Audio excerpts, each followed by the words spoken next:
We're on the record. Well, good morning. Today's Wednesday, June 26th. Time is 9 o'clock. The board is in session, acting as the Board of Equalization. Commissioner Daly is absent. Commissioner Davidson and I are here. Mr. Clerk, are there changes to the agenda? No, sir. Okay, the purpose of the meeting is as evaluation appeals. The first one on the agenda is Stephen Ray's.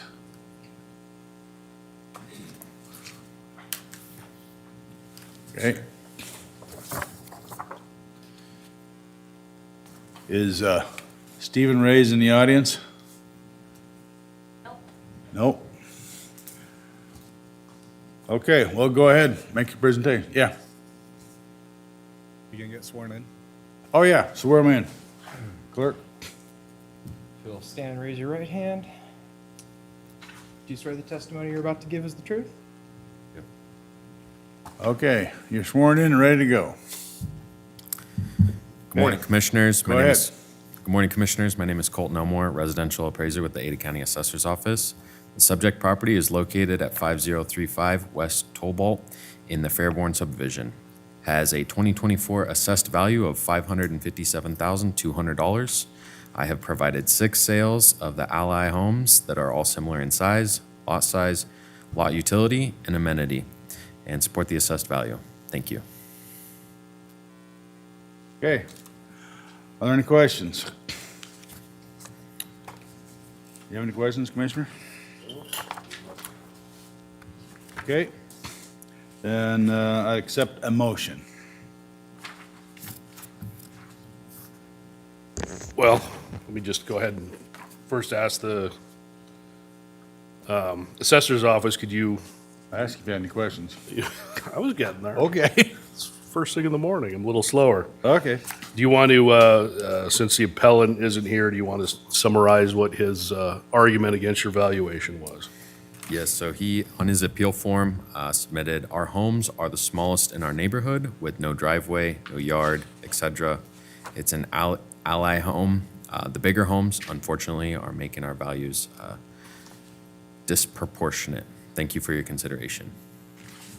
So it does look like a small home, so do you want, how does that stack up against the comparables? So the 6 comparables, I believe the front 3 in your packet are also ally homes, built by the same builder, similar to square footage, lot size, etc. Ally is a particular builder that does they specialize in a style of home, is that? In this neighborhood, yep.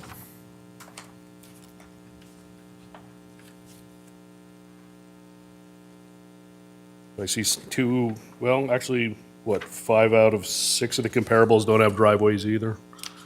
Yeah, they're all very similar. First 2 comparables are right next door, in the same neighborhood to the appellants. And the appellant didn't provide any additional evidence or any other comparables? Nope. Okay. Okay. Give me your box there. It's got my name on it. That's what put these in. Okay. Don't have the sample motion sheet. You got one? I don't.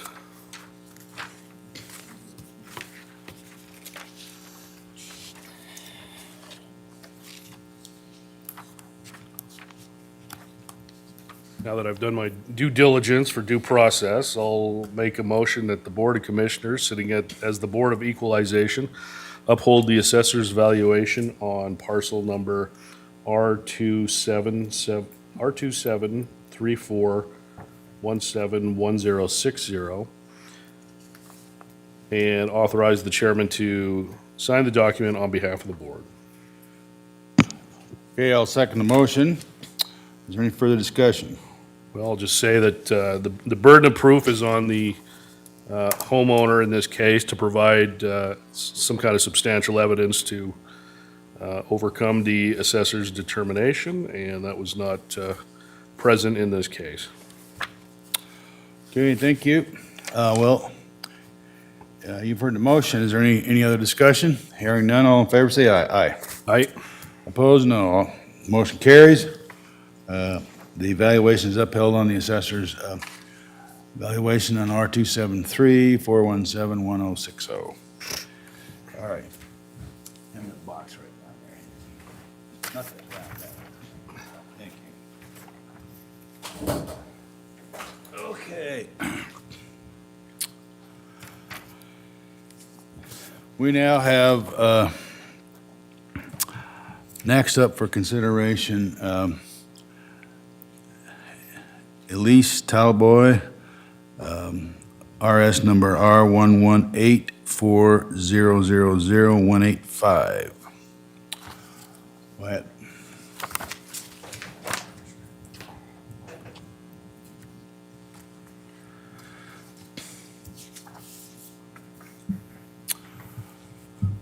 Go ahead. Good morning, Commissioners. My name is Colton Elmore, residential appraiser with the Ada County Assessor's Office. The subject property is located at 2009 West Nez Pierce Street Way in Butler subdivision. Has a 2024 assessed value of $508,000. However, after further review, an adjustment of $477,100 would be more within acceptable range of market value. This is a 6.07% increase over last year's value. This increase is in line with change experienced by the entire subdivision. I've included 3 sales of the properties that are all similar in age, design, size, and location that all support the subject's assessed value. I'm happy to answer any questions that you may have about the subject or the comparable properties. Thank you. Okay, so you're not recommending any changes? Just the value, just changing the assessed value. Well, we offered an adjustment. What was that adjustment then? $477,100.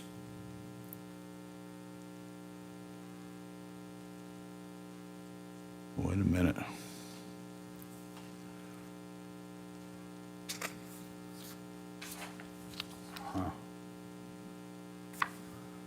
My documents say that the taxable value is 383. Is that different from what you're recommending? Yes, we had, so the original, for the 2024 value was 508,000. The offered was $477,100. That puts $168,300 on land and 300. Hold on, I'm gonna jot this down. Okay. How much on the land? The land's gonna be 168,300. 168.3, Yes. and then how much on the improvement? 308,800. 8. With the 125 homeowners exemption, right? Which makes the total taxable value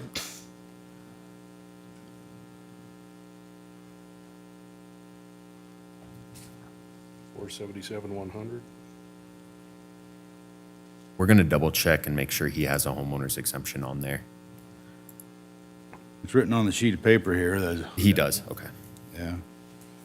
Okay.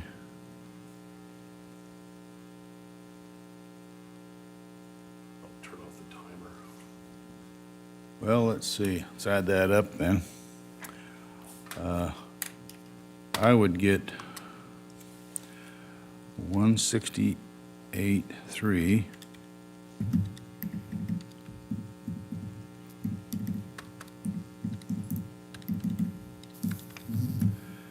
Plus 308. 308, how much? What's the 308,800 on the improvement. 800? 308, 800. For 477.1, correct? Correct. And then that leaves the total taxable amount, 352,100. 352, Yes, correct. 352,100. that's with the homeowner's exemption. Yes. That's 477,100 minus 125,000. Yeah. Is 352.1. correct? All right. Was this a neighborhood where you did the reappraisal for the whole neighborhood, or? This year was not reappraised.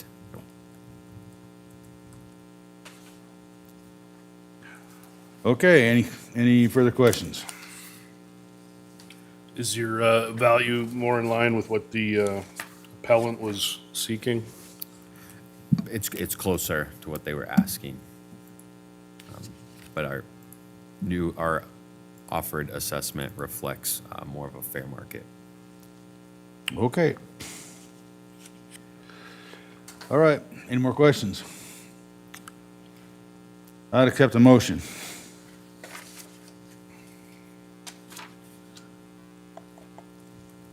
I'll move that the Board of Commissioners, sitting as the Board of Equalization, accept the assessor's modification and modify the valuation on parcel number R1184000185, the Lee's Talboy, to $352,100. Uphold the valuation of $168,300 on the land for a total valuation of $352,100, and authorize the chairman to sign the documents on behalf of the board. I think I should have said, the improvement was 3088. $308,800. Valuation of the land, $168,300. For a total valuation, $352,100. Total taxable value, because they have a homeowner's exemption. Okay, I'll second the motion. Any further discussion? Nope, all in favor say aye. Aye. Aye. Motion carries. As I see it, that concludes our 9 o'clock set of hearings, correct? All right. Well, we'll be in recess till 10 o'clock.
Well, good morning. We recess to the hour of 10 o'clock. The hour of 10 o'clock has arrived, and before we take it up, if you could play the, go ahead.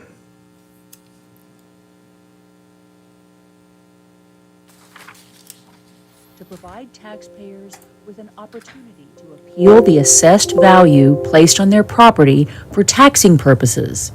For each hearing, the appellant will be given 3 minutes to make their presentation, after which the appraiser will give a factual presentation on how the assessed value was established. Each appellant will then have a chance to provide a final 2-minute rebuttal. The board will then make a decision. Anyone wishing to give testimony will have to be sworn in.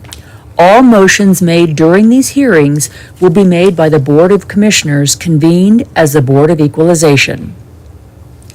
Pursuant to Idaho Code Section 63501A, only the property owner taxpayer or their legal counsel may appear before the Board of Equalization. You may, however, call witnesses to testify on your behalf within your allotted time frame.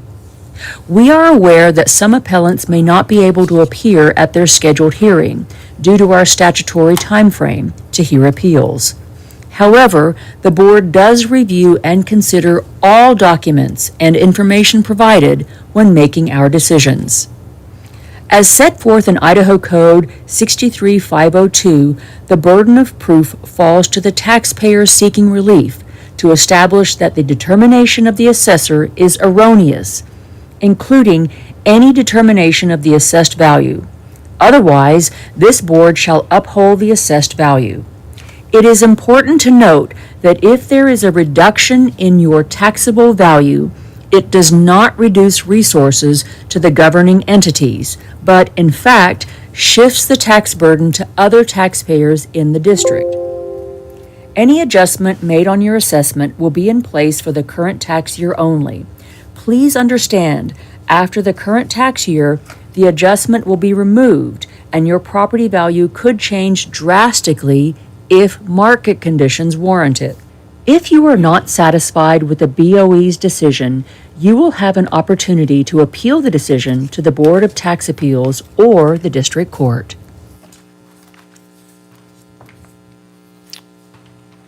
Okay, now, anyone that wishes to present testimony at this hearing, please stand, you'll be sworn in.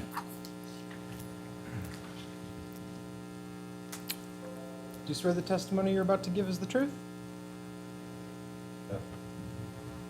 Okay, thank you. Okay, now we'll take up the first item on the agenda is R359430060, Dolan Keeney.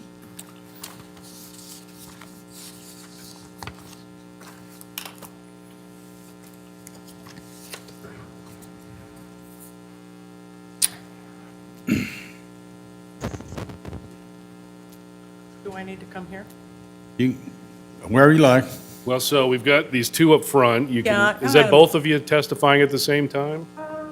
You can both come up to the front, and then after they give their presentation, you can go up to the mic, or you can do it from where you're seated there, so. No, they would go first.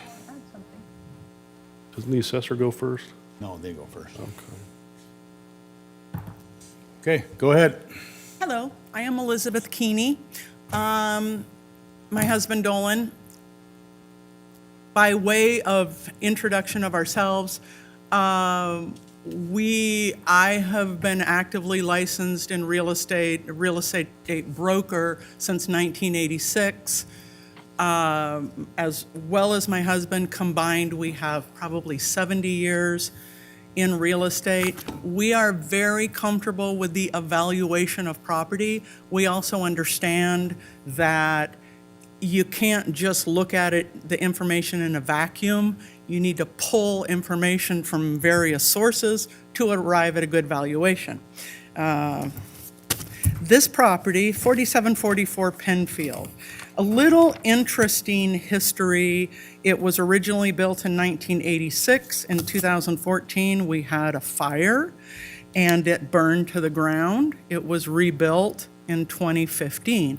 So it's a little unusual that it's a kind of a newer house in an older neighborhood, and I will speak to that. Before you begin, you've got 5 you're presenting on? No, they're just presenting one. This is the first this one. one. I'm Okay. not going to present them all together. Right. They all stand alone. Yes, Okay. correct. Okay? My first comparison sale I chose is a property at 11121 West Maple. These are all within a 5-mile max distance. They're all West Boise. I did find that West Boise took a substantial jump this year. Not sure why. Wouldn't say I was overassessed last year, but that is a fact. So first comp on Red Maple, this sold 9/11 of 2023 for $379,000 with $10,000 closing contribution from the seller.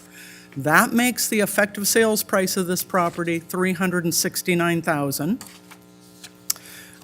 It was built in 1998, covered patio, new AC, new furnace. Nice property. And as I give you a cost per square foot, that's going to become important because I'm going to turn around and average them, and I'm going to plug that into my property. Price per square foot on this property with the $10,000 seller concession taken into consideration is $273.33 per square foot. Second comp, this property on Red Maple, it's 1,350 square feet. My property is 1,310 square feet. Second comp, excellent comp, 9507 Corey. New carpeting, new flooring throughout, new paint throughout, built in 2005, sold in 12/8 of 23 for $365,000 with a $7,500 seller concession, net sale price $357,500. That puts this at $257.379 per square foot. That property is 1,389 square feet. Third comp I chose, 12968 Foxfire. This property has a fireplace, custom cabinets, covered patio, built in 2003. It sold 210/23 for $350,000. Price per square foot, $240.71. Is that for me? Yeah, you get 3 minutes. Is that my 3 minutes or is that my countdown? That's your 3 minutes. Okay, good. I'll come back. You get a chance to do a rebuttal after the. Oh, yep, I will. Thank you. Okay, go ahead. Good morning, Commissioners. My name is Colton Elmore, residential appraiser with the Ada County Assessor's Office. The subject property is located in the Hewitt Park subdivision in West Boise. The subject property is a single-level home that was rebuilt from the foundation up in our records as of 2013 after the original home suffered from a fire. It has 1,310 square feet. The home is of typical construction and condition for its age, but is surrounded by homes built in the 1980s. The subject was trended for the 2024 tax year and increased 10.2%, which is consistent with the immediate neighborhood. On page 2 are our results of our mass appraisal defense for the subject's area. Page 3, in your materials, you will see 3 comparable sales that support the current assessed value. All comparables used are similar to the subject in physical characteristics and bracket the subject in size. Because of the physical comparability of the subject property, these sales were adjusted only for a market appreciation that occurred since their respective sale dates and their age.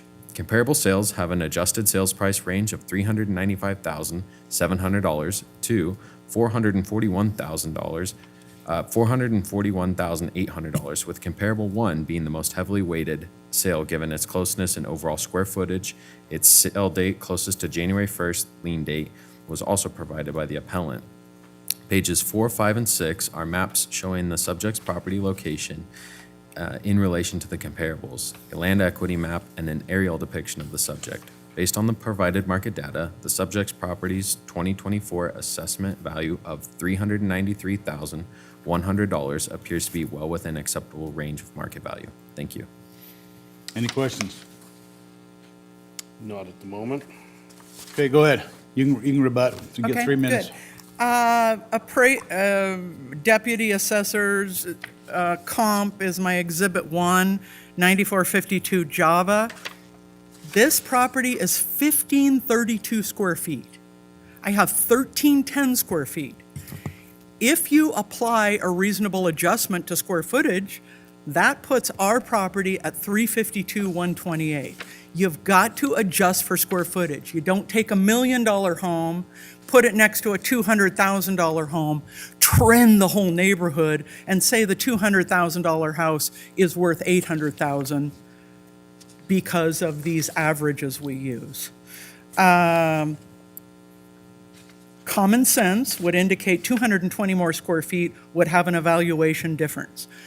I didn't pick out comps that are high comps. We don't do that in real estate. I don't do that here. This is West Boise. It's a subdivision. There's lots of good comps around. Choosing particular high comps is just not good business. Okay, assessor's comp on Kingsgate. I believe they have a property on Kingsgate. It's 1248 square foot. It's sold for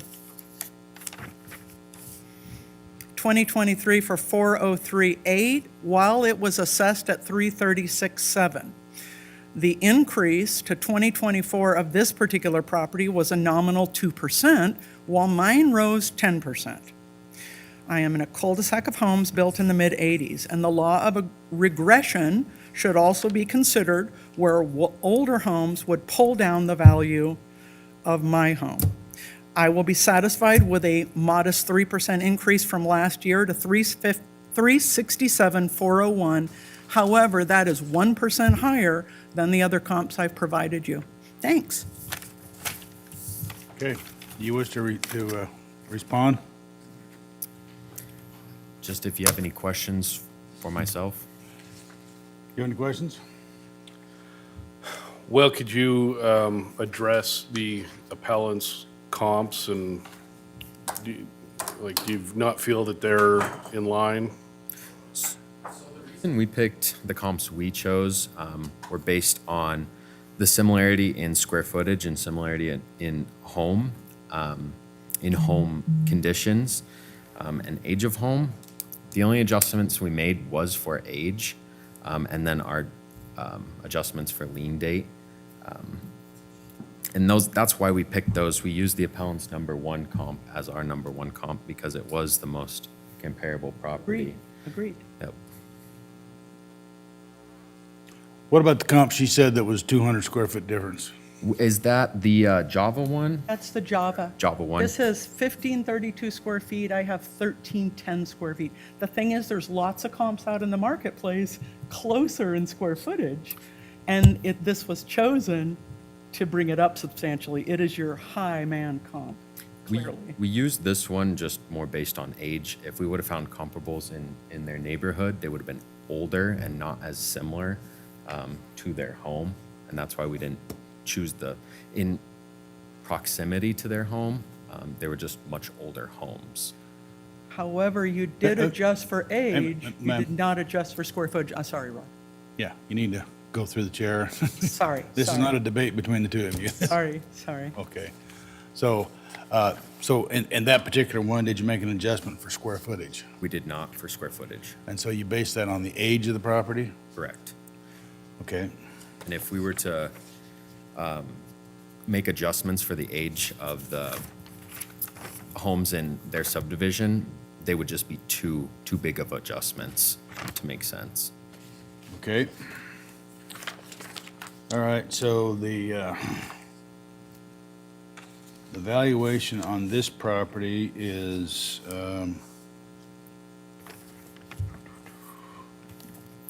$138,000 for the land and $255 and $1 for the improvement for a total valuation of $393, correct? Correct. And you think that's 7% too high? Correct. Now, on these, now, are you basing that on the land value or the improvement value or a combination? I guess combination. I think that's a game through the years the assessor's office has played. One year we adjust the land, one year we adjust the improvement. I think we always look at overall values. In my world, we don't separate out land from structure. It's the valuation of the property. So Did I answer your question? No. Because there is a value on the land, there is value on the improvement, and it's different.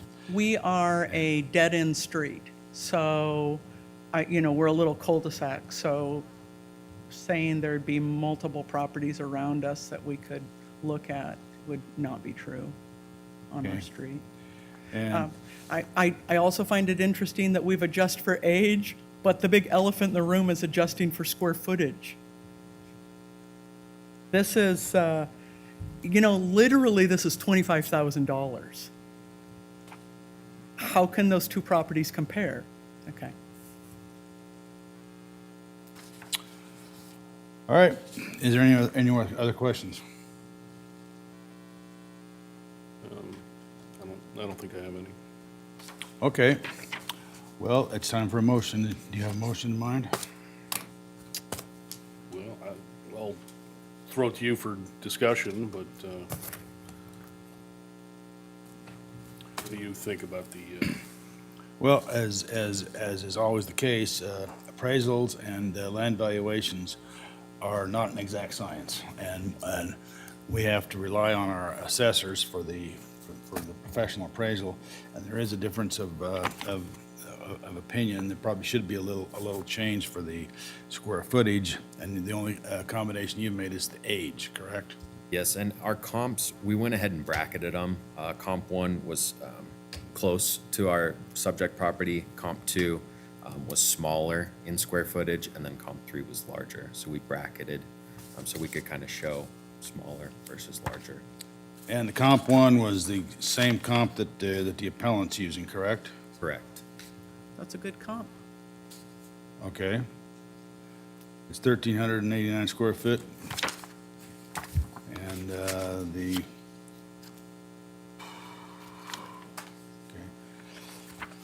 You think that's the closest to the valuation? Yes, after we make the adjustment for the age, $395,700 is our net adjustment, or adjusted value.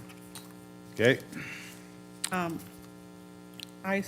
show that sold for $365,000 with a $7,500 seller closing contribution for a net sale on that Corey property, $357,000. What are you counting as a seller concession?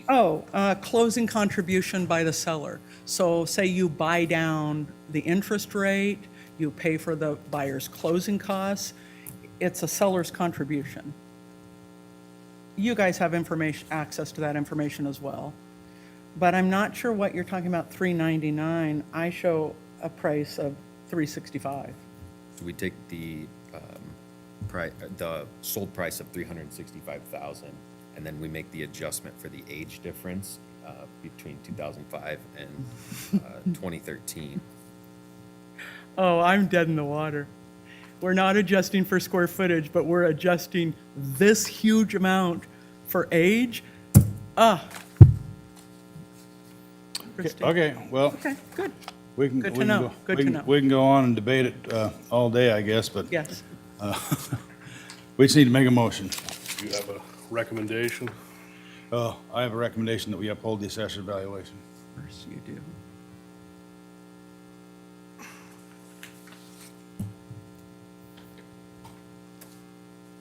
I'll go ahead and move that the Board of Commissioners, sitting as the Board of Equalization, uphold the assessor's valuation on parcel number R35943000060, and authorize the chairman to sign the documents on behalf of the board. Okay, I'll second the motion. All in favor, say aye. Aye. Right?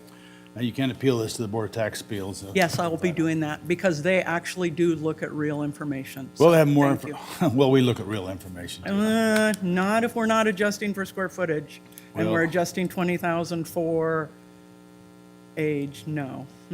Thank you, but, Yep, well, Appreciate you'll it. get an opportunity to do that, and Thank you you. get a little more time, by the way, with. oh, I Board know of that. Tax We've, Appeals. we've been in that venue.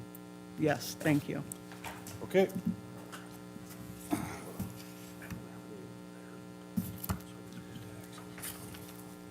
The ones they've submitted should be in the file. Just look at the file. that's it. I mean, this one. No, I had it. Hold on just a moment.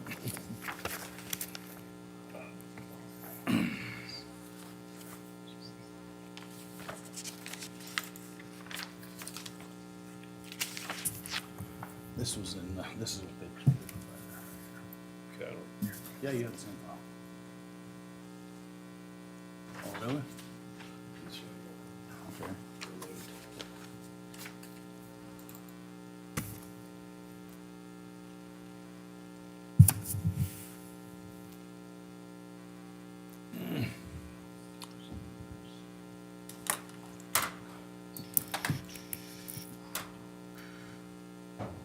Hey, Matt.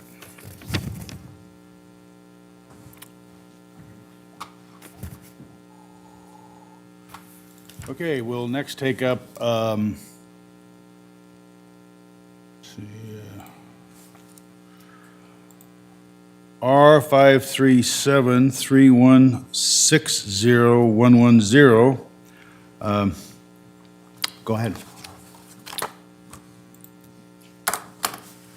Thank you.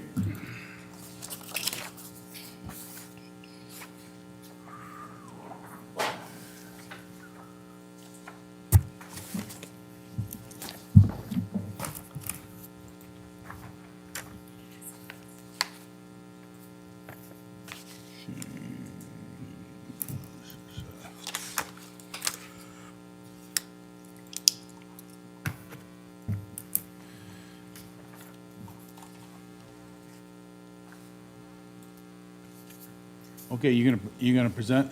Sure I am. Okay, there you go. This property that we own at 10405 Tidewater in West Boise. It's a 3-bedroom, 2-bath, double garage, 1,400 square foot in a cul-de-sac. My reasonable opinion of value is $358,601. My comp 1, address 12968 Foxfire. It is 54 square feet larger. It's a similar location. It is newer. Snap. Sold for $350,000 in 2/10/2023. We'll talk about the difference in square footage, which will become important when we look at how that translates in the market. But adjusting for age is going to really help us on this one because this is newer. So looking forward to that. Comp number 2, 1847 Courtney. It's 117 square feet larger. It's a superior location.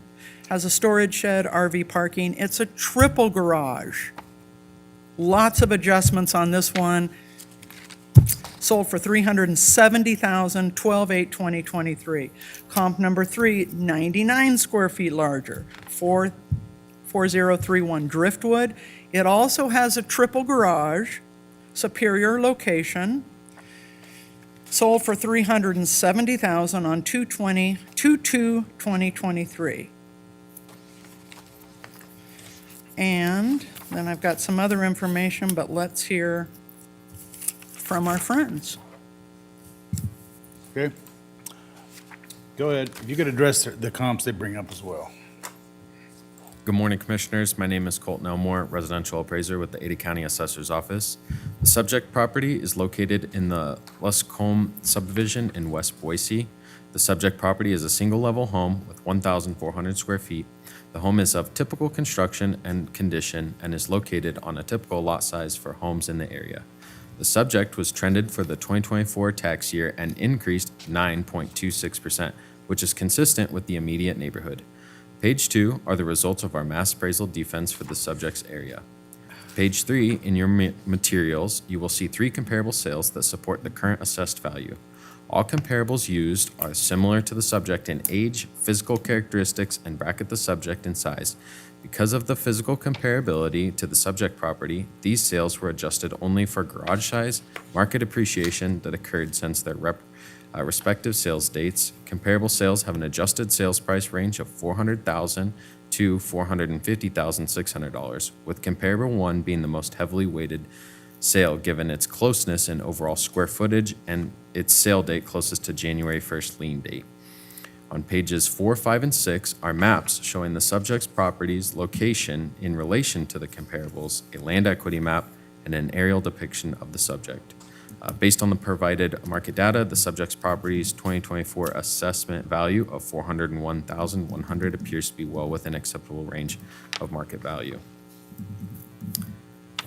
And then the comps provided by the appellant, we received comp 1, comp 2, let me see. Comp 1 provided by the appellant was 2.3 miles away in Meridian. Provided comp 2 was 1.6 miles away.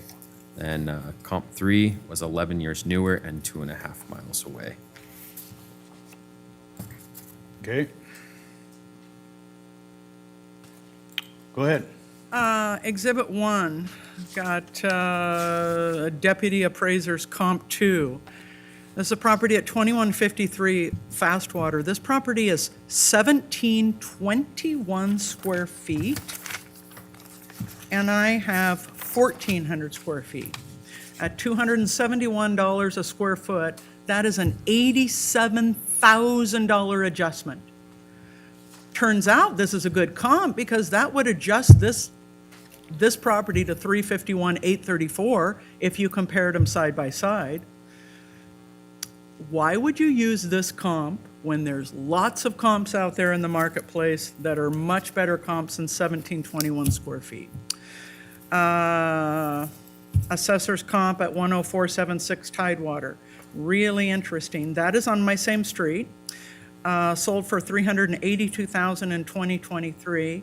What's interesting, very interesting, the 2024 assessment of this property is $351,300. Go figure that when my assessment has jumped to $401. Doesn't make sense. I've provided excellent supporting data. There's other homes on my street.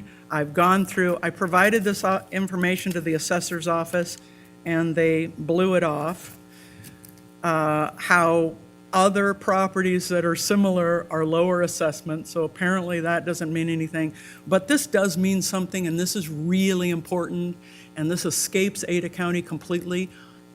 This property backs up to a mobile home park. That's got to affect the valuation of our property. I find a nominal increase of 5% to be the most reasonable. Why the rest of Ada County went up 6% and this property went up 9.5% is beyond me.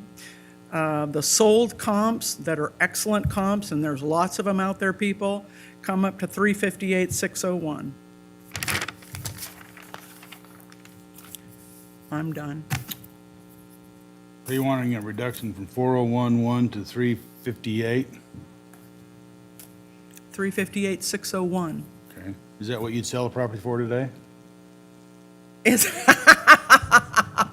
I would sell the property, Mr. Beck, for whatever the market would bear.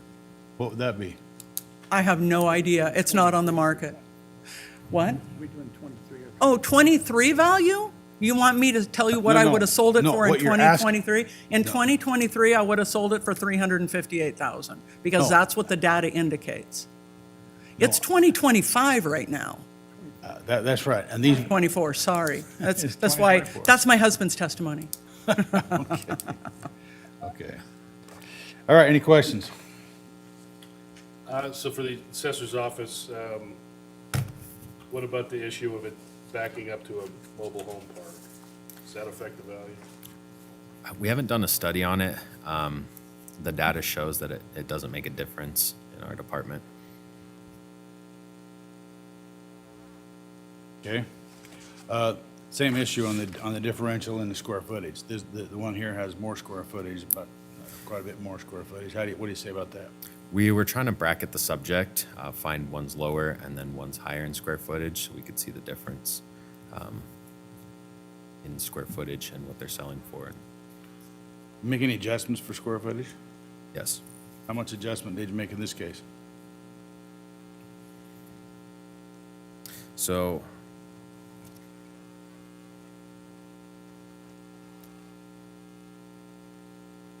Okay, so on the adjusted,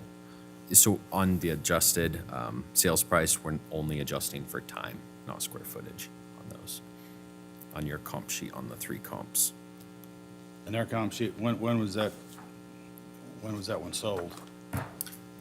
The first one went pending as of December 6th, so there was very little time adjustment, sold for 400,000. Then our time adjustment was $400,900. So it was a $900 adjustment for comp Do one. you think the first comp is more applicable? Holds the most weight, Because that yes. does seem to indicate if a property is closer to when it's actually sold and the closer comparability, that would weight a little more, would it not? Correct. Okay. Okay. You got any questions?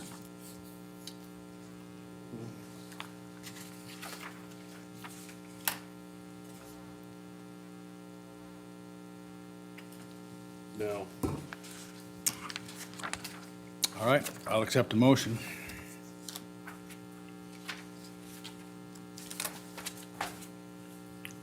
I'll move that the Board of Commissioners, sitting as the Board of Equalization, uphold the assessor's valuation on parcel number R5373160110 and authorize the chair to sign the documents on behalf of the board. Thank you. I'll second the motion. All in favor, say aye. Aye. Aye. Once again, you can appeal it. I understand. Okay. We'll take up the next one, which is R5373160120. Go ahead.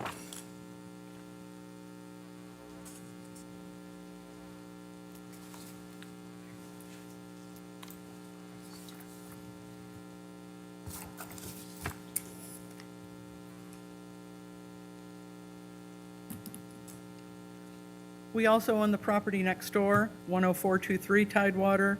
Same deal. Property went up 10% in valuation. Seems like West Boise went crazy with their mass appraisal trending this year. This is a typical 3-bedroom, 2-bath, double-car garage. It is 1458 square feet, built in 1993. It also backs up to that mobile home park. 9.5% increase in value, I do not find acceptable.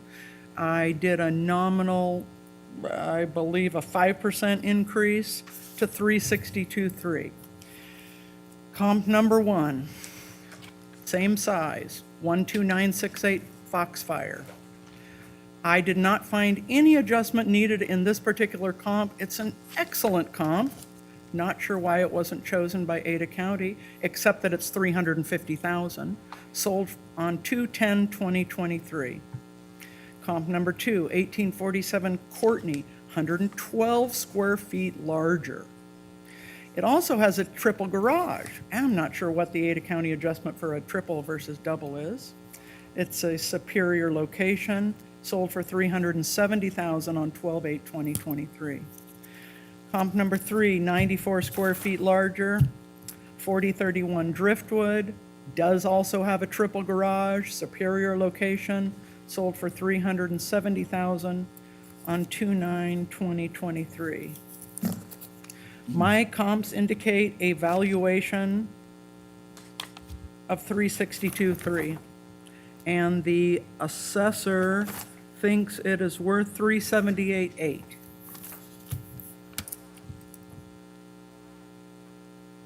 Okay, go ahead. Good morning, Commissioners. My name is Colton Elmore, residential appraiser with the Ada County Assessor's Office. The subject property is located in the Lescombe subdivision in West Boise. The subject property is a single-level home with 1,453 square feet. The home is of typical construction and condition and is located on a typical lot size for homes in the area. The subject was trended for the 2024 tax year and increased 9.73%, which is consistent with the immediate neighborhood. On page 2 are the results of our mass appraisal defense for the subject's area. Page 3 in your materials, you will see 3 comparable sales that support the current assessed value. All comparables used are similar to the subject in age, physical characteristics, and bracket the subject in size.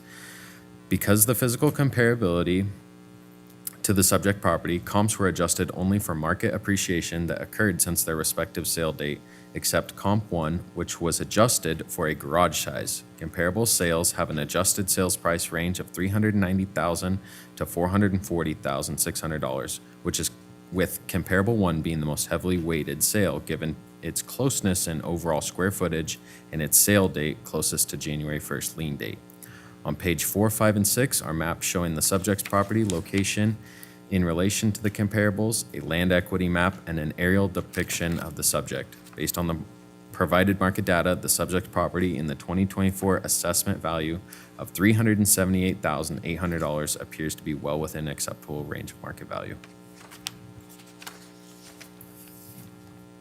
Okay, so you did make an adjustment for the garage size.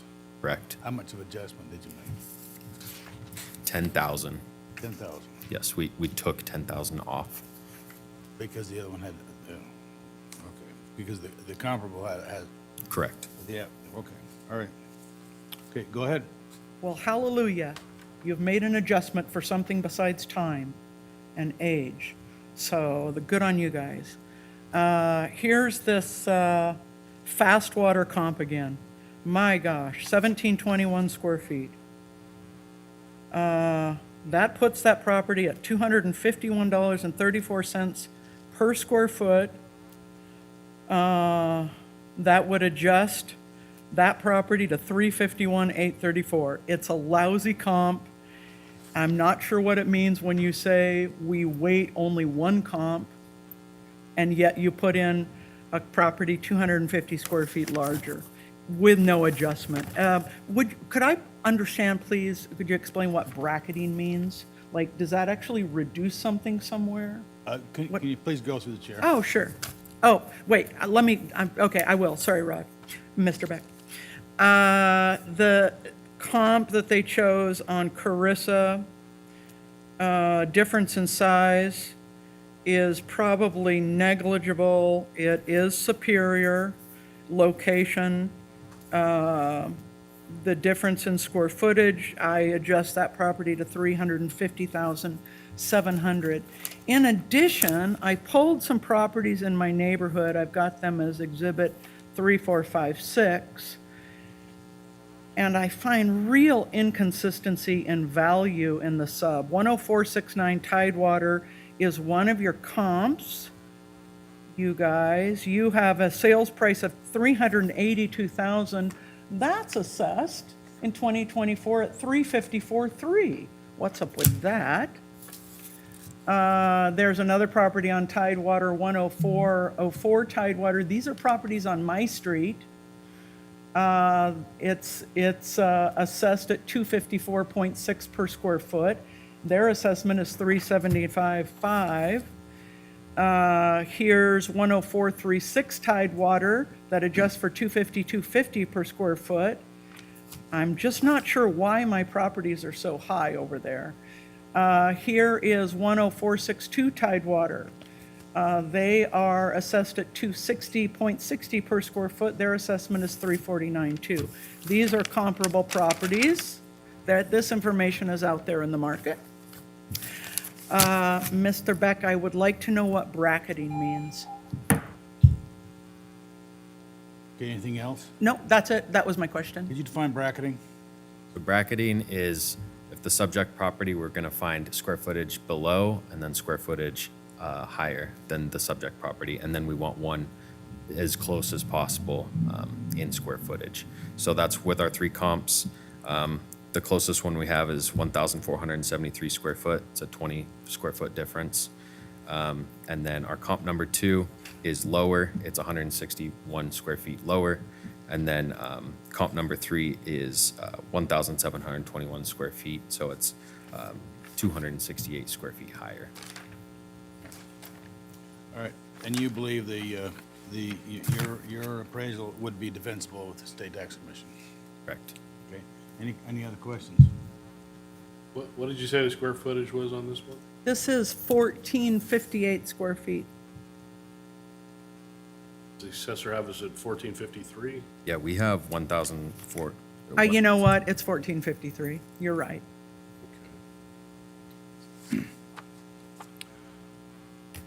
Nice for the assessor to be right periodically. Don't get me started. Okay, well, we have heard the information. Do we have a motion? I'll move that the Board of Commissioners, sitting as the Board of Equalization, uphold the assessor's valuation on parcel number R5373160120 and authorize the chairman to sign the document on behalf of the board. Okay, I'll second the motion. All in favor, say aye. Aye. Aye. Okay, again, you can appeal this to the State Tax Commission. Yep. Okay, well, anyway, we'll next take up R7901520110. That would be Buckstone. Go ahead.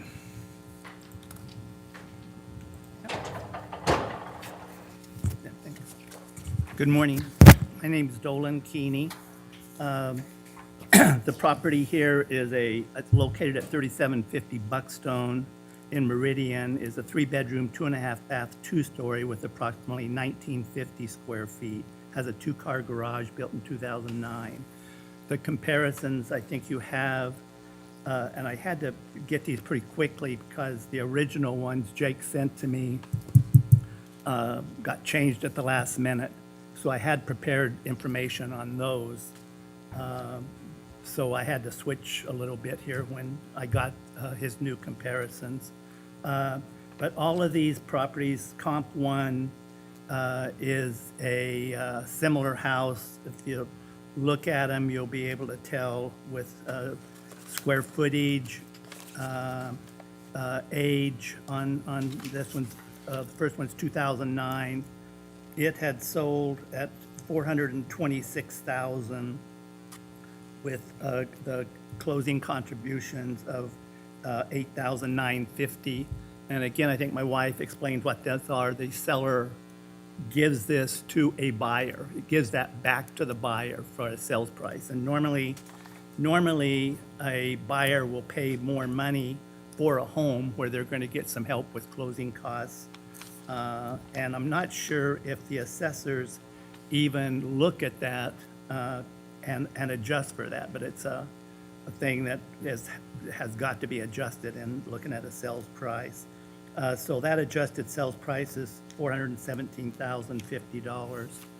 The second comp is real similar in square footage again, 1,970 square feet. It sold for $418,500. And all the particulars on it are pretty close. It's a newer home, but I didn't adjust that because of the newer homes, because as you can see in some of my other comps, newer homes sometimes do not bring a lot more money than an existing home in our marketplace. The comp number, sorry, what did I do with that?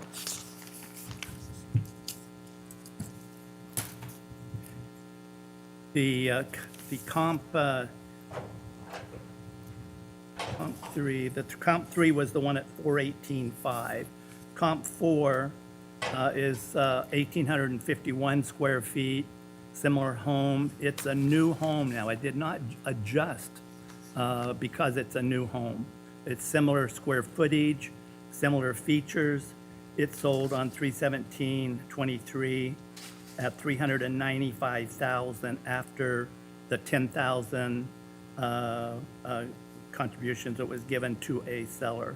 So $395,900. And I want to touch base on some things that you don't have in front of you because again, I got them late in the day. But the first ones Jake sent to me, he sent me a comp that was 1,553 square feet. And I know we're not doing square footage, but pretty soon it gets out of common sense area. But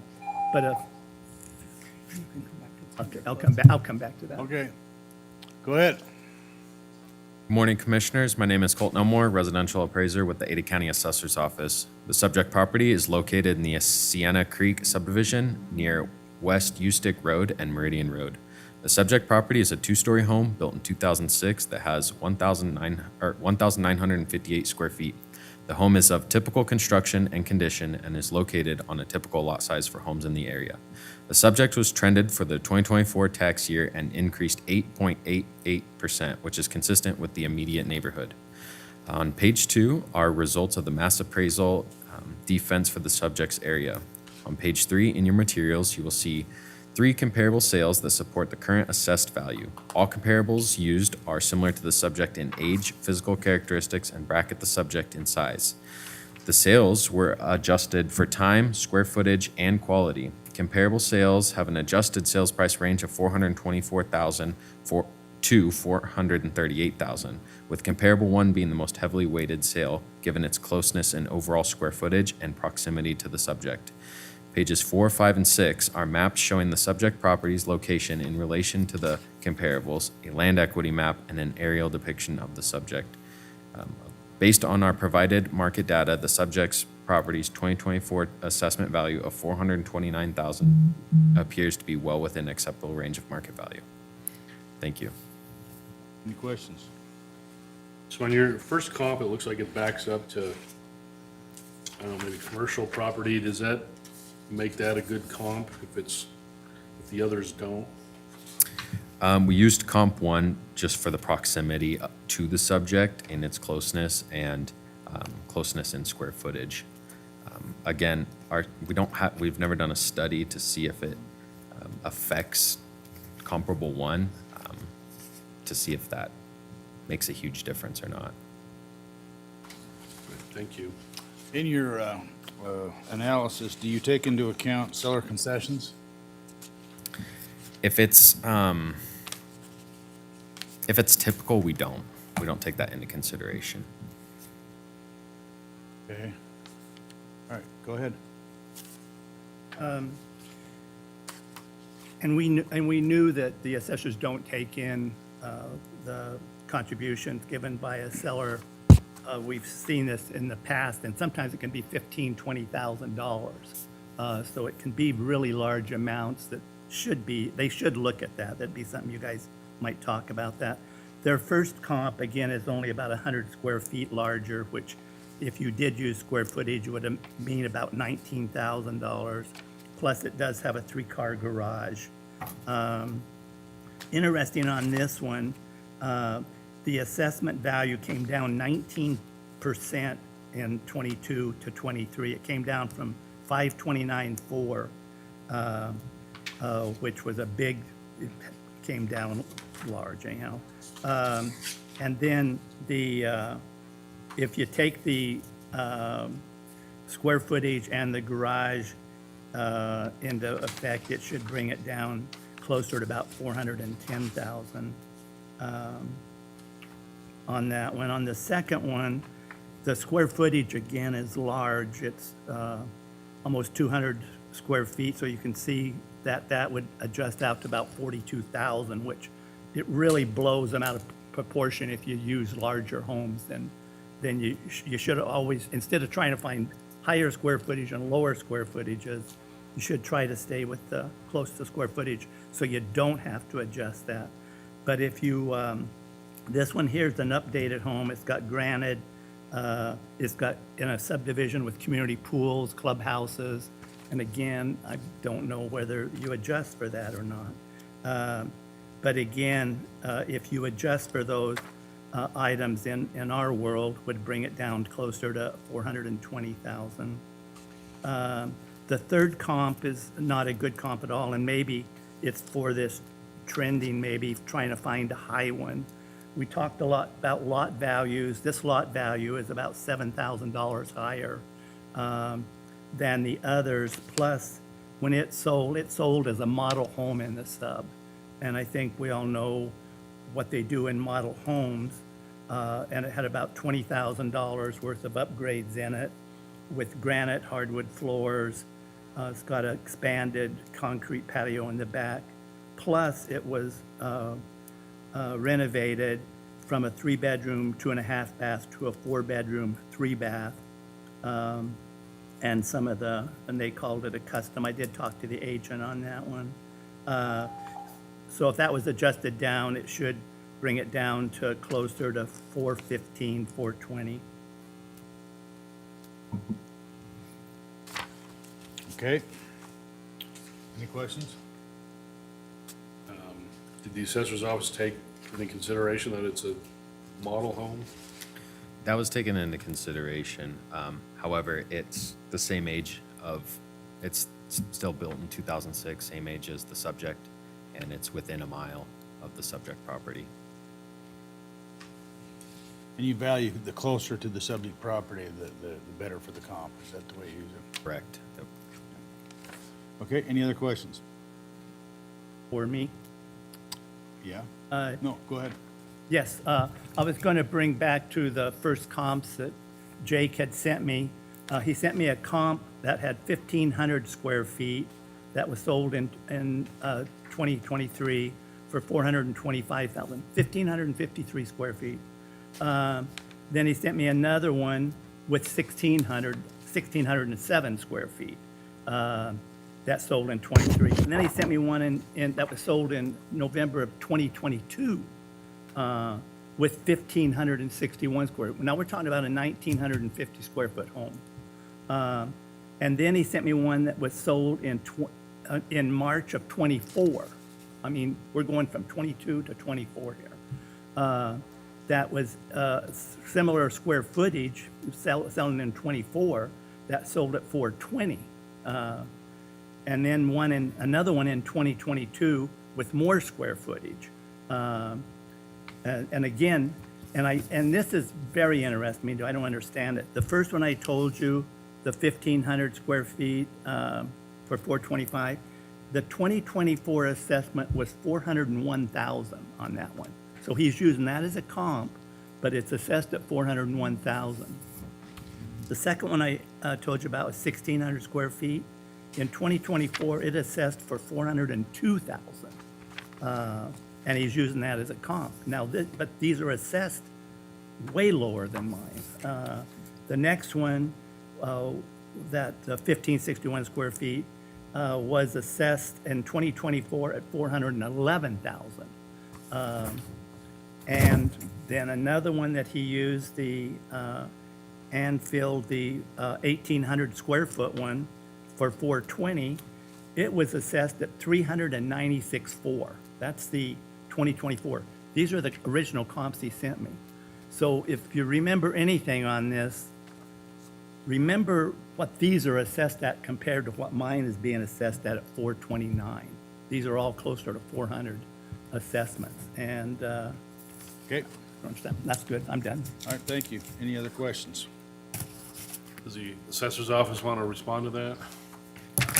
Our appraiser may have sent those originally to him. We picked these three comps. We felt they were a better fit based on location, size, and age of home. They picked better comps than what was originally sent. Correct. All right, got any other questions? Well, to me, it seems like, I think it should be, but as long as it seems like they're remaining consistent with their logic and interpretation amongst all your properties. Does that seem correct? Just where we don't adjust for square After footage. we've been doing it 70 years, and that's kind of the trend that we were taught over the years, and most real estate agent brokers were taught that, and fee appraisers kind of do it the same way. So that is. So it's interesting to see how you guys make numbers work. But it's not the way appraisers do it in the marketplace. Not the real Anyway, world out there. if that answers. I guess I'm saying, even if you disagree with how they're doing it, if they're doing it uniformly throughout the whole county, then it probably should be upheld because, our goal here is to make sure the burden is fair for everybody. So even if it's a process you disagree with, if it's being enforced uniformly, then it's still fair. I would agree with that and I just showed you the first comps he sent me. Every one of them are close to 400, assessed in 2024, close to 400,000. Mine's 429. So that's almost 30,000 off of being equal. And what he's saying, if you look at a street, Tidewater Street, for instance, and you look at all the assessments on the different homes, there's not consistency. Mr. Davidson, there's not consistency. So we're having a hard time with that information. And, you know, we've provided that to the assessor's office to say, help me understand, on Tidewater specifically, help me understand as I look all around my neighborhood, the cul-de-sac, not a real big neighborhood, and I look at these different assessments, how did we get here? There's not really a good answer. Anyway. And I'd like to say something All right. good about the assessors, that since they got access to the multiple listing service and have been able to look at solds, even though they don't use the contributions from sellers, they have got so much better. Yeah. It used to be a nightmare when we would go out and do market analysis on properties, and we would tell them what we think it's worth, and they would pull out their assessment notice and say, no, our house isn't worth that, here's what it's worth. So they've got a lot better, so. All right, well, we need to move along, so do you have a motion?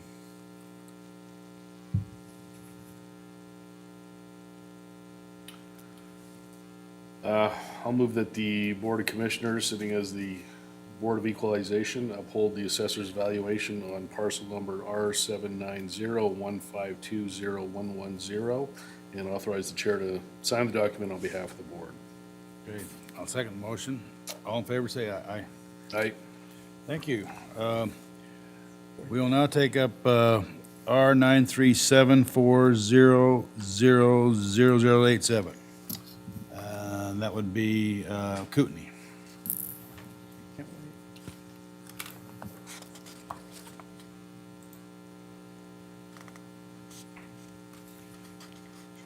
Oh,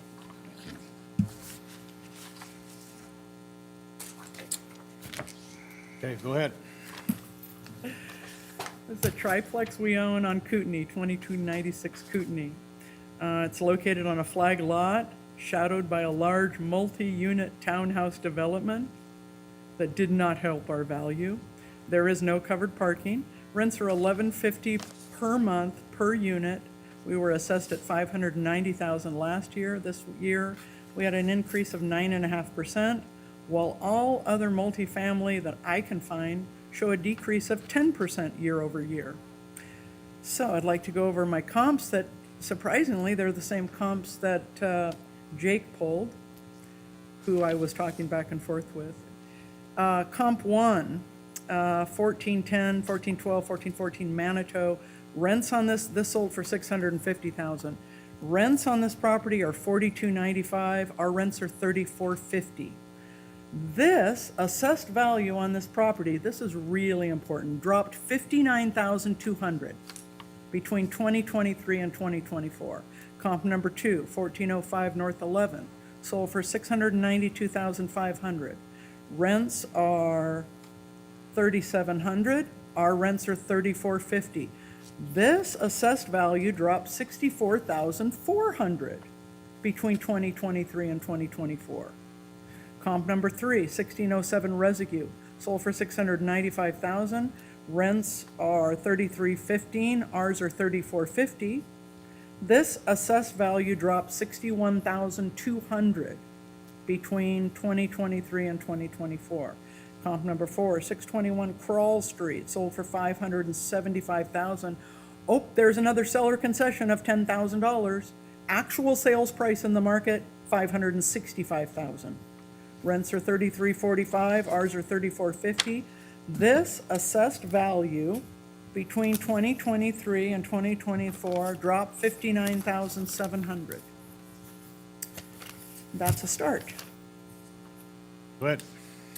Good morning, Commissioners. My name is Colton Elmore, residential appraiser with the Ada County Assessor's Office. The subject property is located in the Whitehead subdivision off of West Kootenai Street in central Boise. The subject property is a two-story triplex built in 2004 that has 2,480 square feet. The triplex is of typical construction and condition and is located on a typical lot size for residential income properties in the area. The subject was trended for the 2024 tax year and increased 9.81%, which is consistent with the other newer triplexes in the county appraiser's area. On page 2 are the results of our mass appraisal defense for the subject's area. Page 3, in your materials, you will see 3 comparable sales that support the current assessed value. All comparables Used are older triplexes within Boise and bracket the subject in size. Adjustments were made for size, car storage, fireplace count, and condition. Comparable sales have an adjusted sale price range of $616,000 to $675,000, with comparable one being the most heavily weighted sale given its closeness in overall square footage and proximity to the subject. On page 4, 5, and 6 are maps showing the subject property's location in relation to the comparables, and a land equity map and an aerial depiction of the subject. Page 7 and 8 is an addendum to our mass appraisal defense. Based on the provided market data, the subject property's 2024 assessment value of $647,900 appears to be well within acceptable range of market value. Thanks. Okay. Any questions? Not at the moment. Okay. Go ahead. 3 minutes. Jake and I talked back and forth for a long time on this, and I sent him a lot of data. Some of the data he kind of turned around and tried to use against me, but I didn't find that was real. Exhibit number 1, Jake mentioned he had a really hard time finding triplex sales, as did I, which is why we're using the same comps. Jake indicated he may have been undervalued in 2023. Exhibit 1, this is a duplex that sold in 2023, brings in $4,250 per month compared to my triplex that brings in $3,450. Using common sense, an investor would not pay close to the same price for an investment bringing in $800 less per month in income. But again, I don't think we get into the minutia, as a real appraisal does, of determining what rents do to valuations, but I do. This property sold in 2023 for $685,000, which was in that year $25,000 over assessment of $710.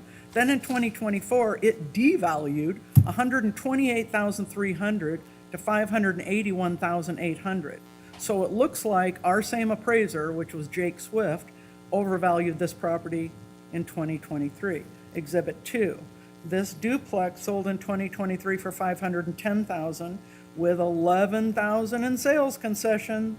Real sales price on this property net to seller $499,000. While it sold for $499,000, the valuation that year was $587,500. Then for 2024, it was devalued down $105,000 to $482,500. This property was overvalued in 2023. It's also in the area, the Boise Bench, that Jake has decided needs to be in, what do we call this?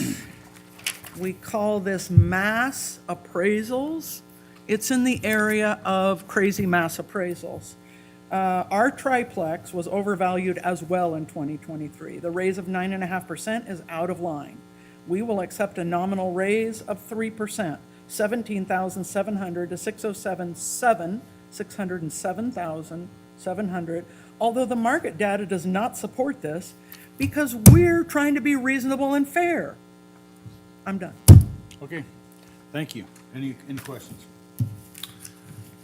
So her point that, the rent she's getting are less than one of the comparables and they're valued at the same price, it does seem like a discrepancy there, doesn't that? How do you factor that in?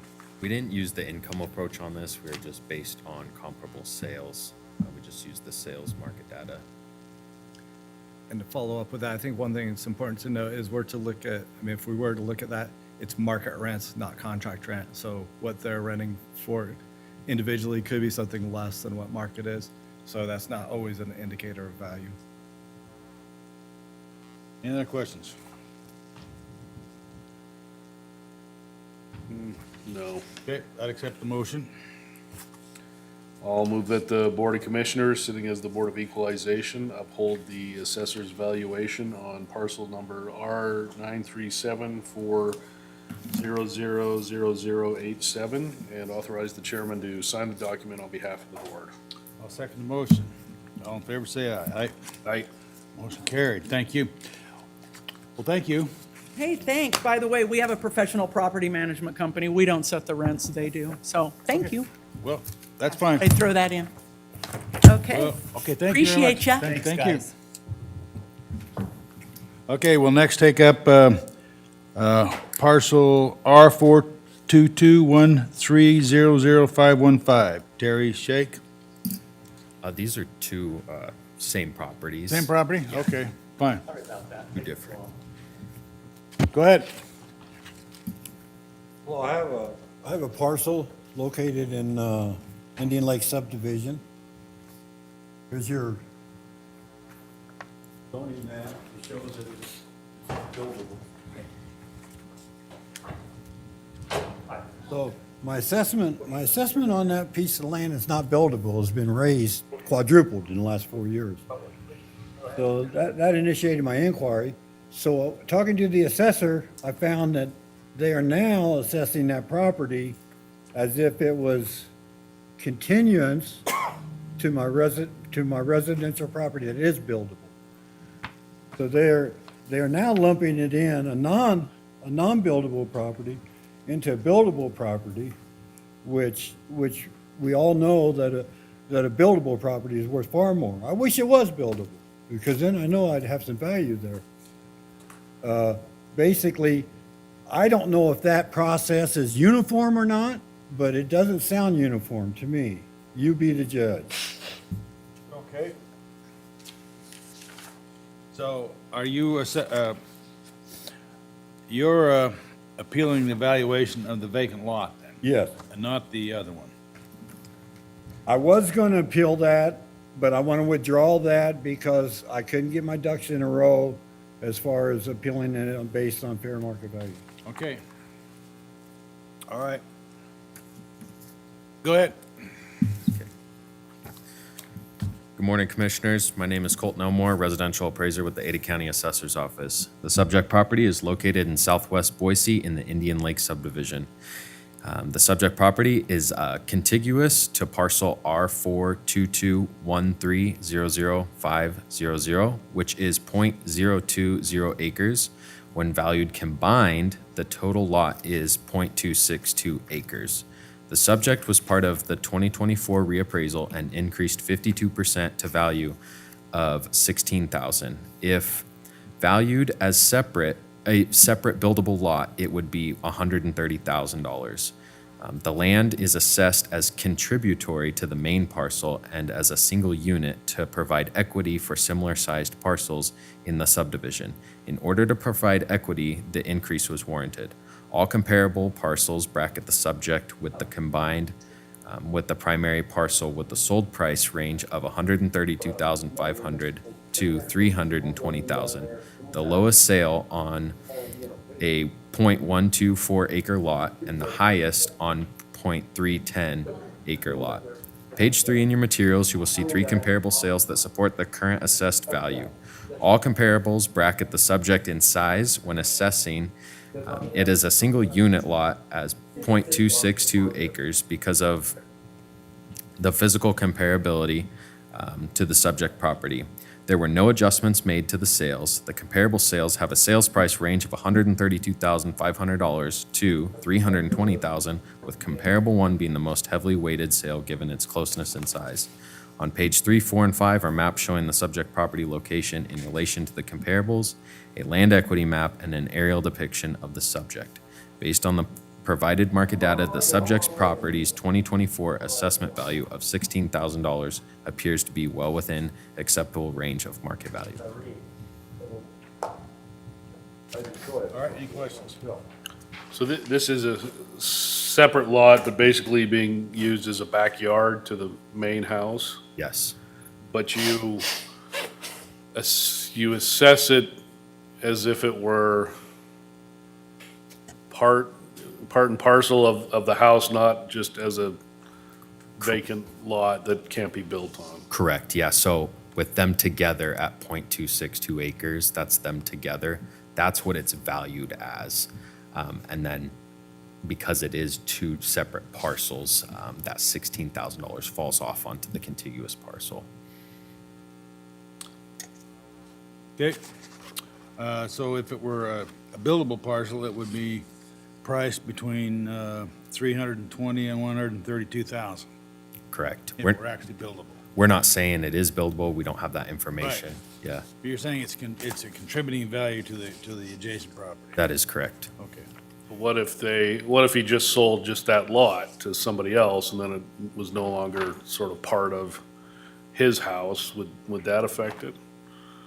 I mean, that could have an effect. It would be worth a lot more than what we have it valued as. Like I said, we're not saying it's buildable, but when we compare it to comparables in the area, it shows that together, 0.262 acres, it's worth a lot more. Right. Yeah, okay. Okay, is that uniform? Is all property that is adjacent to other property, can now you clump them in and assess them at perhaps the same rate, which is more? So what they're doing is, if it's uniform, everybody. Everybody, even me. Well, the point is, if it was buildable, it'd be worth anywhere from 320 to 132,000. But it's not buildable. But it's only used now as, it's an additional value to the owner of this home because you have more space and more value, and that's what you're valuing at, correct? Correct, yeah, as a So it's just like combined. a little bigger yard is all. I can answer that. It's not a value to me. That section does not get watered. There's only about a 5-foot section of that property that I mow. The rest of it is 2 large trees, a lot of bushes, wild holly, and weeds that I will go back when it rains and it gets water and weed whack. right. I do not take a lot of value in having that behind me. I have even approached my neighbors to try to find if I could even sell that to get a fair market price, because I was told that really the only person interested in buying that property is, nobody's buying empty lots that you can't build on, or lots that you can't build on. So I even approached my neighbor. I said, hey, I got this land. I showed him what I think is the boundaries. I said, would you, because I was told that that land would sell to anybody that was adjacent to it, a neighbor. That's why they produce no sales data on that lot, because there isn't any. It doesn't get sold much. So, All right. Thanks, sir. Any questions? Well, I guess my comment is, I mean, you could technically fix it up and make it really nice if you wanted to, correct? I wanted to, but I haven't. I think we have to look at it as what the highest best use would be if if it were sold to somebody who wanted to do that. But, again, I'll throw it to the assessor's office. So, there's all kinds of little slivers of bare land. I mean, Ada County owns a lot that people just stop paying taxes on, and we inherit them. But, I guess just trying to wrap my mind around on all these little slivers, how you determine their value, how close does, an adjoining property have to be, and does it have to be owned by the same person? Or if you've just got one of these little abandoned strips that just, let's say the county owns it, nobody wants to buy it, nothing's ever gonna be built on it, does the value on that just start to plummet? I mean, how dependent is it on just situations and context surrounding it? I guess it all comes down to ownership. Owning 2 parcels, and we're just valuing it as one because he can use both parcels and using it as one.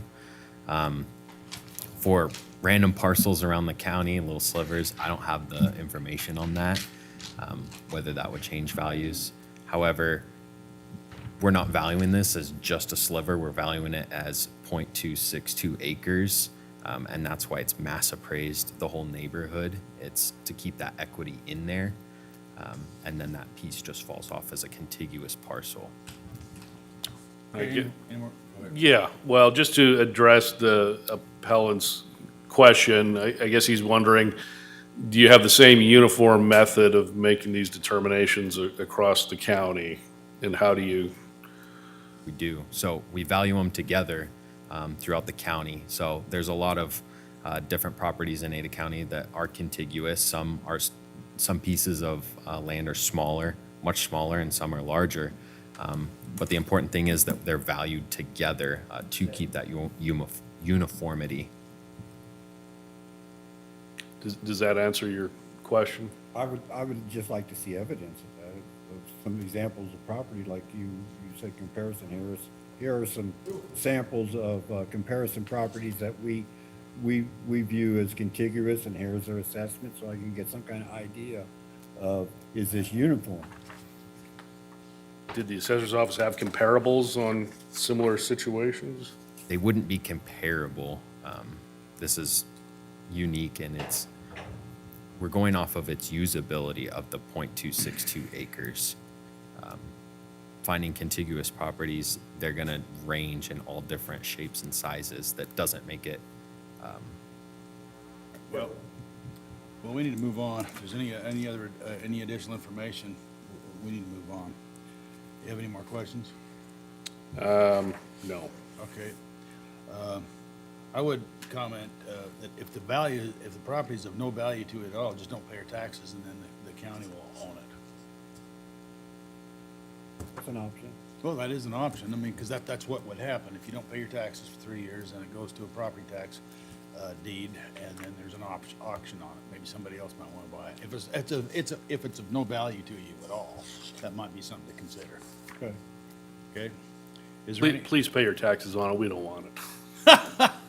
Well, Now, I'll just say, we we have to go based on the evidence we have in front of us, but you can always go to the assessor's office and have, look for these situations as similar as you can find to see that they're applying it consistently. If you can't find that, you can always take this to the next level and show additional evidence. So you're preserving your right to appeal by being here today to go to the next level. But we have to go based on just the evidence we have today. And so I think, I mean, this is a frustrating situation, but I think they've presented their case enough to satisfy us with the evidence that we have before us. okay, so you've got a motion. Let's take up R 422-1300500 first. I'll move that the Board of Commissioners, sitting as the Board of Equalization, uphold the assessor's valuation on parcel number R 422-1300515. No, we can do 515 first then. And authorize the chair to sign the appropriate documents on behalf of the board. Okay, I'll second the motion. All in favor, say aye. Aye. Aye? Motion carries. Now do 500. Well, just point of order on that, or he said he was withdrawing, and we didn't hear anything on it, so should we Well, still? we still need to uphold the assessor's valuation because he filed an appeal. Is that, okay. I'll move that the Board of Commissioners, sitting as the Board of Equalization, uphold the assessor's valuation on parcel number R 422-1300500, and authorize the chairman to sign the document on behalf of the board. Second motion. All in favor, say aye. Aye. Aye? Motion carries. We'll be adjourned till 1 o'clock. We've got a hearing starting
Good afternoon. We recessed, the Board of Commissioner acting as a Board of Equalization recessed until 1 o'clock. The time is 1 o'clock, so we have a couple of applications to take up. Before we do, we can go ahead and have The our... purpose of this hearing is for the Board of Equalization, BOE, to provide taxpayers with an opportunity to appeal the assessed value placed on their property for taxing purposes. For each hearing, the appellant will be given 3 minutes to make their presentation, after which the appraiser will give a factual presentation on how the assessed value was established. Each appellant will then have a chance to provide a final 2-minute rebuttal. The board will then make a decision. Anyone wishing to give testimony will have to be sworn in. All motions made during these hearings will be made by the Board of Commissioners convened as the Board of Equalization. Pursuant to Idaho Code Section 63501A, only the property owner taxpayer or their legal counsel may appear before the Board of Equalization. You may, however, call witnesses to testify on your behalf within your allotted time frame. We are aware that some appellants may not be able to appear at their scheduled hearing due to our statutory time frame to hear appeals. However, the board does review and consider all documents and information provided when making our decisions. As set forth in Idaho Code 63502, the burden of proof falls to the taxpayer seeking relief to establish that the determination of the assessor is erroneous, including any determination of the assessed value. Otherwise, this board shall uphold the assessed value. It is important to note that if there is a reduction in your taxable value, it does not reduce resources to the governing entities, but in fact shifts the tax burden to other taxpayers in the district. Any adjustment made on your assessment will be in place for the current tax year only. Please understand, after the current tax year, the adjustment will be removed and your property value could change drastically if market conditions warrant it. If you are not satisfied with the BOE's decision, you will have an opportunity to appeal the decision to the Board of Tax Appeals or the District Court. Okay, thank you. If anyone is going to be testifying this session, they'll need to stand up and be sworn in. You swear the testimony you're about to give is the truth? I do. All right. Okay, the first one we take up is R57934115550, Jerry Jones. Is Jerry Jones in the audience? Was he gonna call in or? Nope. Okay, go ahead. Good afternoon, Commissioners. My name is Colton Elmore, residential appraiser with the Ada County Assessor's Office. The subject property is located at 5924 Half Moon Lane in the Moon Lake Ranch subdivision of Eagle, Idaho. The area was reappraised for the 2024 tax year with an assessment of $6,180,400. 3 sales most similar in age, quality, and amenities are provided with which support our assessed value. Thank you. If you have any more questions, please feel free to ask. Could you go through the comps? I'm sorry, what was that? Could you go through the comps? Absolutely. So, on page 3 are 3 sales that best represent the subject. The property is gated, located with pond and Boise River frontage. The comparable sales were adjusted for time, location, and differences. So I'll just go ahead and read this part. There were many sales that contributed to the increase in value for the high-end market. Other sales were utilized for the development of value, but the 3 comps provided were selected based on similar age, quality, and amenities to the subject. Comp 1 and 2 are gated, similar to the subject. Comp 3 is not. Comp 1 and 2 are on ponds. Comp 3 has no water, but a rim view. None of the comps have the square footage, detached garage, privacy, and river frontage similar to the subject property. There were other subs of high-end homes that saw large increases in assessments up to 67% this past year. We are assessed value of $6,180,400. Okay. And we have no applicant here to present evidence. You have any questions?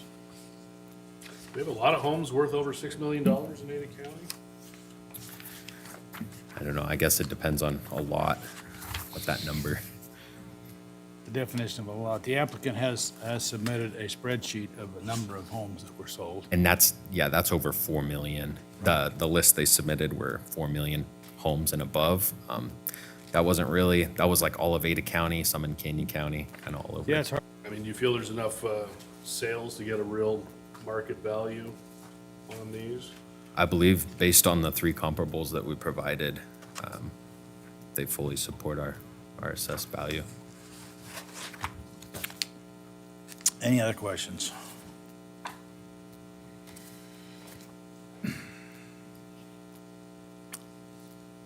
You have any other questions?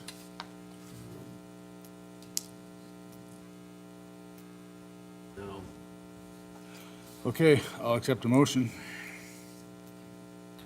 I'll move that the Board of Commissioners, sitting as the Board of Equalization, uphold the assessor's valuation on parcel number R57934115550, and authorize the chairman to sign the document on behalf of the board. Okay, I'll second the motion. Any further discussion? Hearing none. All in favor, say aye. Aye. Aye. Motion carries. Thank you. Next, we'll take up R10738000020, Jan Redina. Thank you.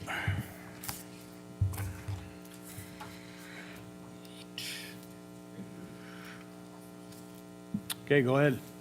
You get 3 minutes. You get 3 minutes. Sorry, I can't hear you. You get 3 minutes. 3 minutes. Yes, thank you for your time. Thank you.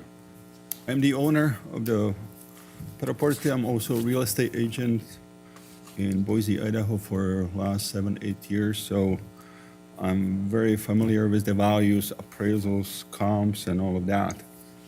So the reason why I have decided to appeal the assessment of my 3-bedroom, 2-bathroom home is because it seems that the computer that calculates the values in our subdivision is all over the place, and I'm not blaming anyone here, but it seems like because a lot of the homes are facing the foothills and have view, they bring a little bit more value, obviously. Then you have a lot of larger homes and a lot of smaller homes. So I'm a little bit smaller home as per the comps that were provided by your appraiser. I was disappointed that the appraisers did not include any 3-bedroom, 2-bathroom homes, and everything included here for the comparisons are larger homes, 4 bedrooms, 3 bathrooms mostly. So with that being said, my home has been assessed at $675,000, which is 15% increase over last year, where the average in Ada County is about 4%. With that being said, not a single home, 3-bedroom, 2-bathroom in our subdivision where we have about 250 homes have sold over $600,000 ever, right? So we are comparing a little bit apples and oranges here, but regardless, I would like to go real briefly here, since I have only 3 minutes, to go over the 3 comparables that were provided by your appraiser. As I mentioned, all 3 are larger homes, 4 bedroom, 3 bathrooms versus 3 bedrooms and 2 bathrooms, which in the real estate market is a huge difference. And obviously larger homes, larger square footage, more bedrooms and more bathrooms bring in higher values. Regardless, my home has been assessed at higher value than some of these homes. And there seems to be a ongoing issue with the history, because when I purchased the home back in 2015 or 16, I have appealed again successfully the price, the valuation of my home, where my home was valued higher than my next door neighbor who got double the lot, pretty much the backyard, has extra bathroom, higher square footage and all of that, and there has been, you know, about $320,000 versus $300,000 difference, where it should be other way around. That home I'm referencing right now is one of the comparables, actually number one, and it's very similar to my home. The difference is it has extra bathroom, as I said, much larger backyard, and a little bit bigger square footage. Basically, it's a 4-bedroom, 3-bathroom house because upstairs they have the bathroom and doors, and the only reason it's not listed as a 4-bedroom, 3-bathroom is because they don't have a closet, which is legally required to consider that a bedroom, right? With that being said, the reason the neighbor, they bought the home, there was kind of shortage of homes, and they also wanted a larger backyard so they can build external home office, which they already did. So that home has been assessed, sold at $699, and the adjusted price, as per appraiser here, is $672,000, which is about $28,000 difference, which the assessment of that home has been only about $6,000 different. The comparable number two, it's been sold for $650,000. Again, it's 4-bedroom, 3 bathrooms. I believe the appraiser made a little mistake here. They made adjustment of $30,000. Instead of deduct the amount from $650, right, that sold for, they increased the value to $680, where based on regular appraisal would be $620, which would be in line with everything else. If you could wrap it up, then you can do a rebuttal when they get through with their information. Okay. Okay, go ahead. Good afternoon, Commissioners. My name is Colton Elmore, residential appraiser with the Ada County Assessor's Office. The subject property is located in the Brenson Sub, number 5, near the intersection of Floating Feather and Horseshoe Bend Road. The subject property is a single-family residence consisting of 2,593 square feet, 2,171 square feet on the main level, and 422 square feet on the upper level in a bonus room. The home contains 3 bedrooms and a corrected bathroom count of 2 full bathrooms based on the information provided by the owner. Typical construction and condition and located on a corner lot in the area. The subject was trended for the 2024 tax year and increased 15.30%, which is at the upper end of the increase in the immediate neighborhood and equalized with the surrounding neighborhood during the review. The increases in the neighborhood ranged from 13.3% to 15.3%. This area was not trended with Cartwright or Neville Ranch or Dry Creek Ranch. On page 2 are the results of our mass appraisal for the subject's area. Prior to trending, the median ratio for this group was 86% or 14% below market value. After trending, the median ratio for this group was 92% or 8% below market. If you'll turn to page 3 in your materials, you'll see 3 comparable sales that support the adjusted assessed value.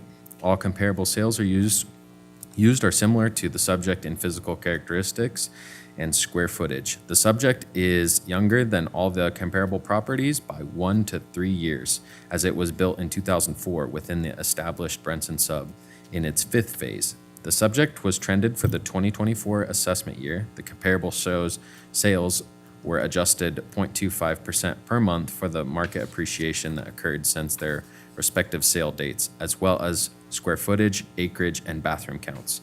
Comparable sales have an adjusted sales price range of $649,900 to $699,000, with comparables 1 and 2 being the most heavily a land equity map and an aerial depiction of the subject. Based on the provided market data, the subject property has a 2024 assessed value of $675,100, which I recommend an adjusted to $671,600 to accommodate the correction in bathroom counts. The home appears to be well within the acceptable range of market value. If you have any questions, I'm happy to answer them. Thank you. Okay, you're recommending adjustment to 671 what? 671,600. And that would be based on the decreased value in the structure? Correct. Okay. Okay, any questions? Did he get an adjustment in 2015 or 16? Did he appeal and get something? I don't have that information in front of me. Okay. And then what about, he said that the house next door was assessed at a lower value, but it sounds like it has less features than his house? A lot goes into when we assess them, and then it's mass appraised. When we look at it as a comparable, we made an adjustment for square footage, the garage square feet, and then also the acreage size as well. Is it the acreage size that differentiates the two? Yeah, so the comparable number one has 0.316 acres, and the appellant has 0.282 acres.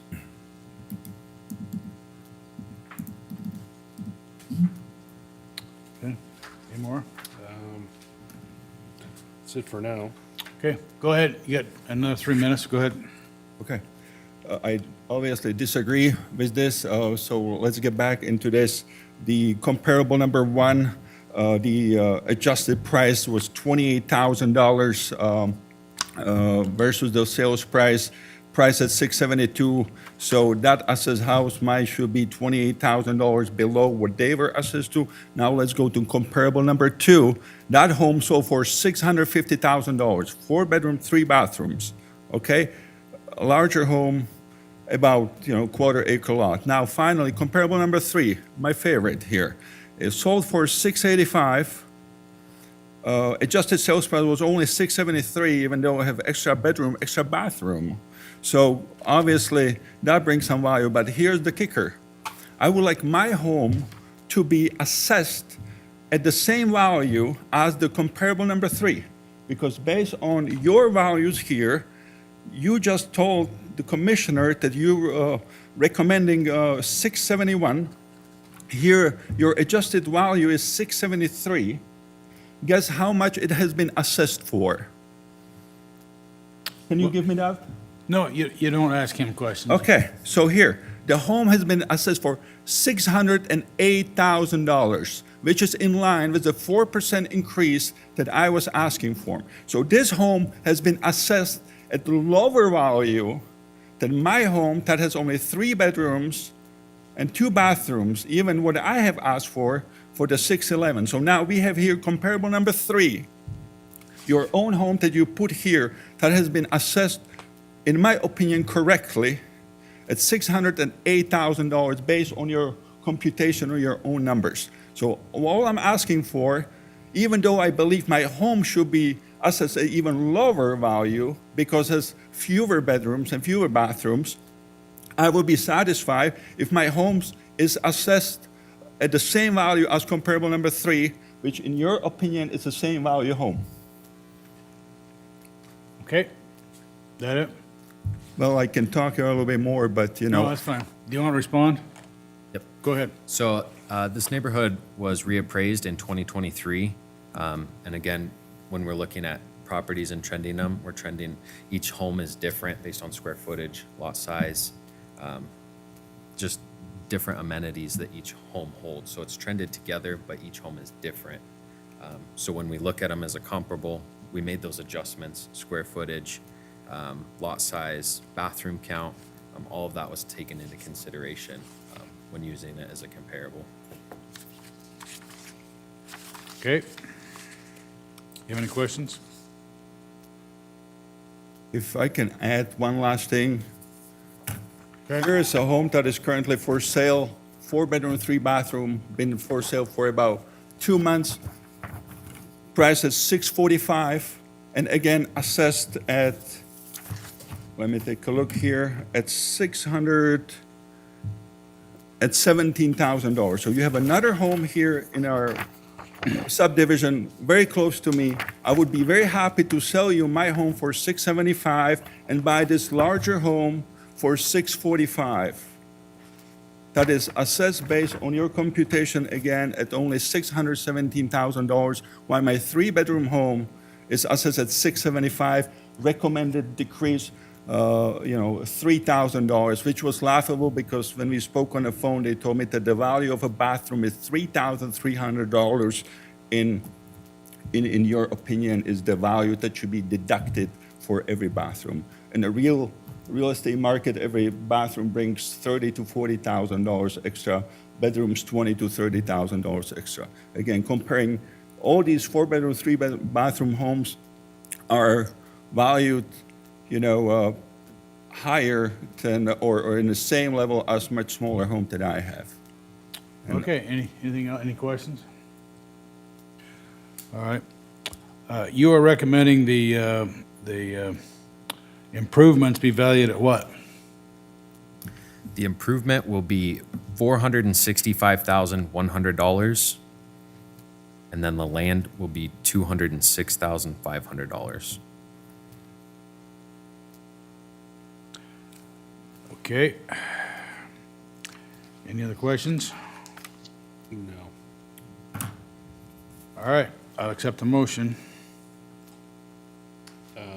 I'll move that the Board of Commissioners, sitting as the Board of Equalization, accept the assessor's modification and modify the valuation on parcel number R10738000020 to $465,100 on the improvement, uphold the valuation of $206,500 on the land for a total valuation of $671,600, and authorize the chairman to sign the documents on behalf of the board. Okay, I'll second the motion. Any further discussion? Hearing none, all in favor, say aye. Aye. Aye. Thank you, sir. Okay, we don't have anybody else in the 1 o'clock time frame, so we'll be adjourned till 2 o'clock.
Good afternoon again.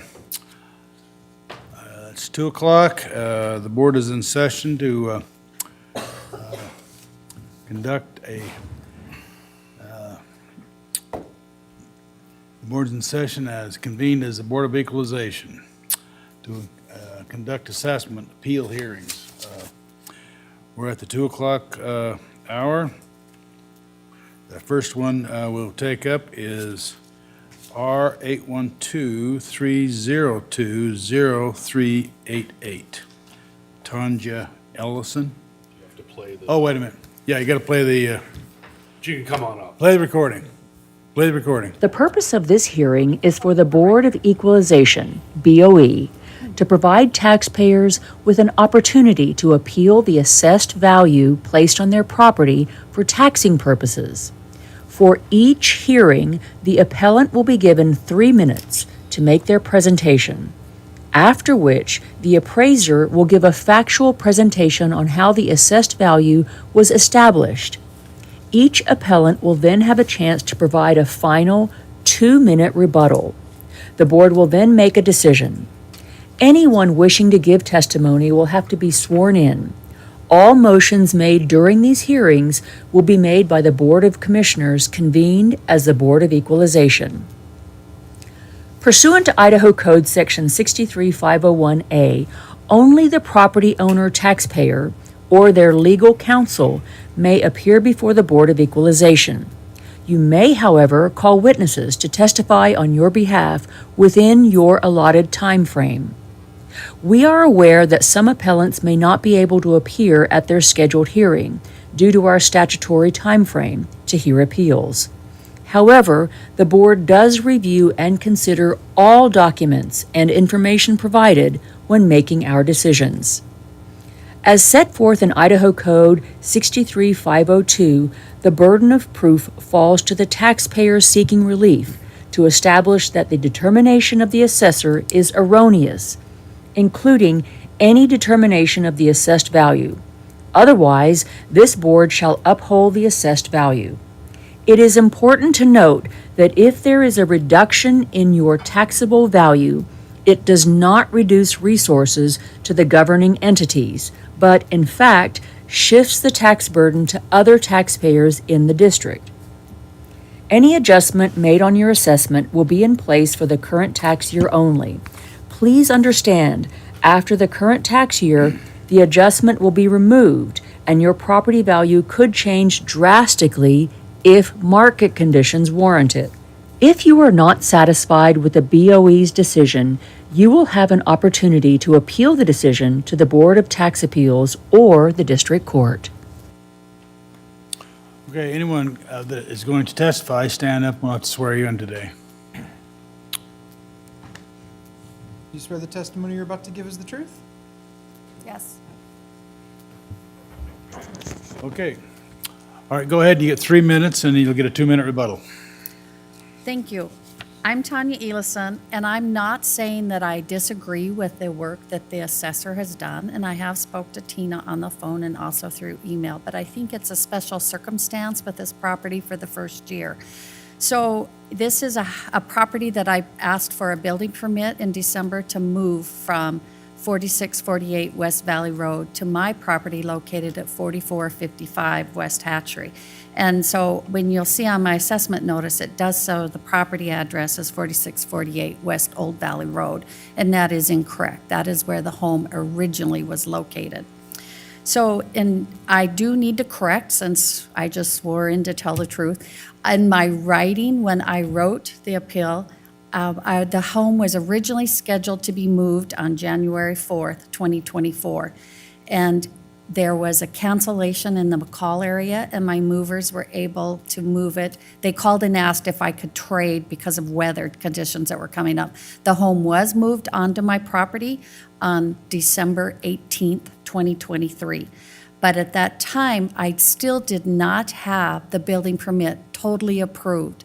And so when I talked to them on the phone, Ada County, they said it had to remain on the wheels until everything was done. That was completed in the third week of December. But in the picture of the subject property, you can see the house is still sitting on wheels and raised up. So it was not set down. So my appeal is for the market value as of January 1st, 2024. And the house, there was no lot. It was still being used as agricultural, the entire 4 acres. And it also, in the subject property, it talks about a home and a detached shop removed on site, and that is not a detached shop. So when you look at the picture, you can see in the background, there's some Tyvek sitting there, and that's covering where the house was cut in half. So to be able to move it, the garage was cut off the house. That will since been moved up to connect to the house. So on January 1st, this home was sitting up on wheels. It had, when you move a home, you remove everything underneath it. So that's all plumbing, that's all septic, that's all electrical. And as of date, as of today, June 26th, it still does not have plumbing. It does not have all the wiring completed. It does not have a septic installed. So hopefully by the end of this tax season, I mean, I would like to have it completed, and I am sure that the assessed value is in line with the neighboring properties. I included assessments of the 3 homes right around the corner on Artesian Road. And so I would not argue this next year. But as of January 1st, I could not sell this home for $829,000 because it's just inhabitable. That value would be because the home has not been installed yet, basically. Correct. As of January 1st, it had not. It was still on wheels and could have been moved off. And you've got your building permit, I do have it now, yes. and you moved it before you got the building permit? I called and asked them, and they said it had to stay on wheels in case, I mean, there was only one thing I was waiting for, and that was the level, with the survey level. So they gave me permission to move it onto the property because of the timeline of the movers, but I could not take it off. I could not take it off the beams that were on the wheels. So they were aware of what I did. Okay. So obviously nobody's living in it. No. Well, that's an interesting scenario. Go ahead.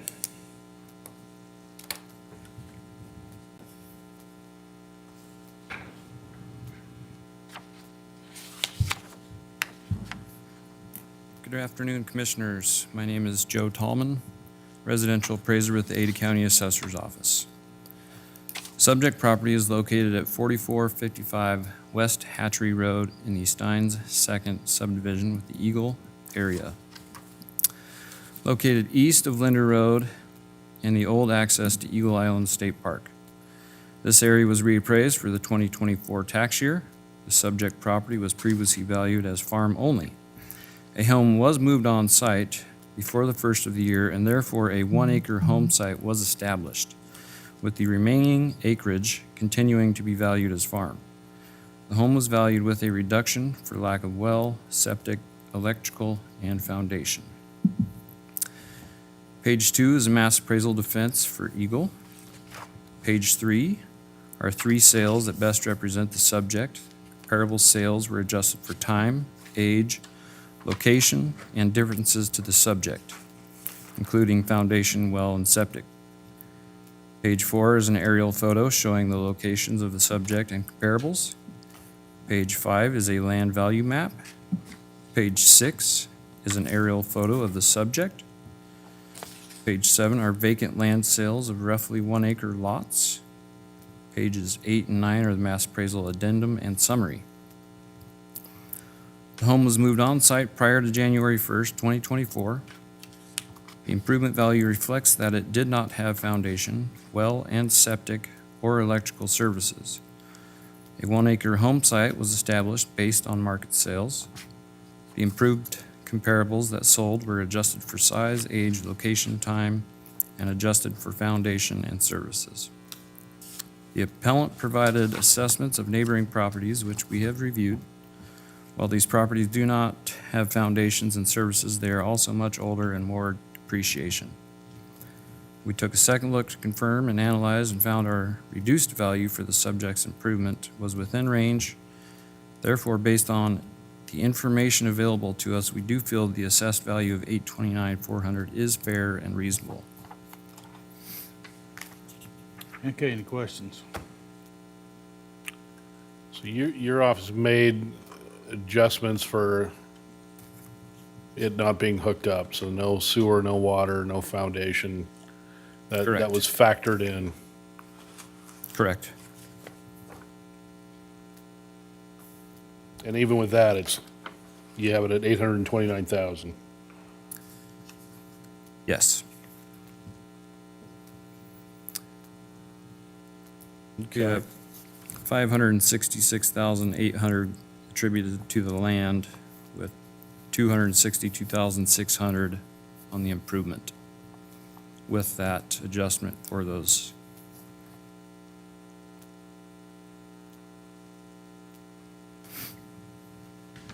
All right. Any other question? Do you have any methods that you use to calculate partially constructed homes?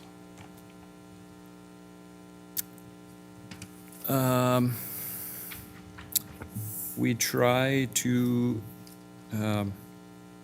reach out and get estimates for these items, such as foundations and utilities, and use our best judgment with that information. So, what is the process for a partially constructed home? Are they taxed how are they taxed? There's usually a special influence or cost to cure that we would attach to that, or reduction in this case. And so, how did you do the reduction in this case? Mr. Chairman, on this property, the appraiser is adjusted at $75,000 for the cost to cure. So in total, this property would be over $900,000 if we were to assess it, basically affixed to the land with all the services attached.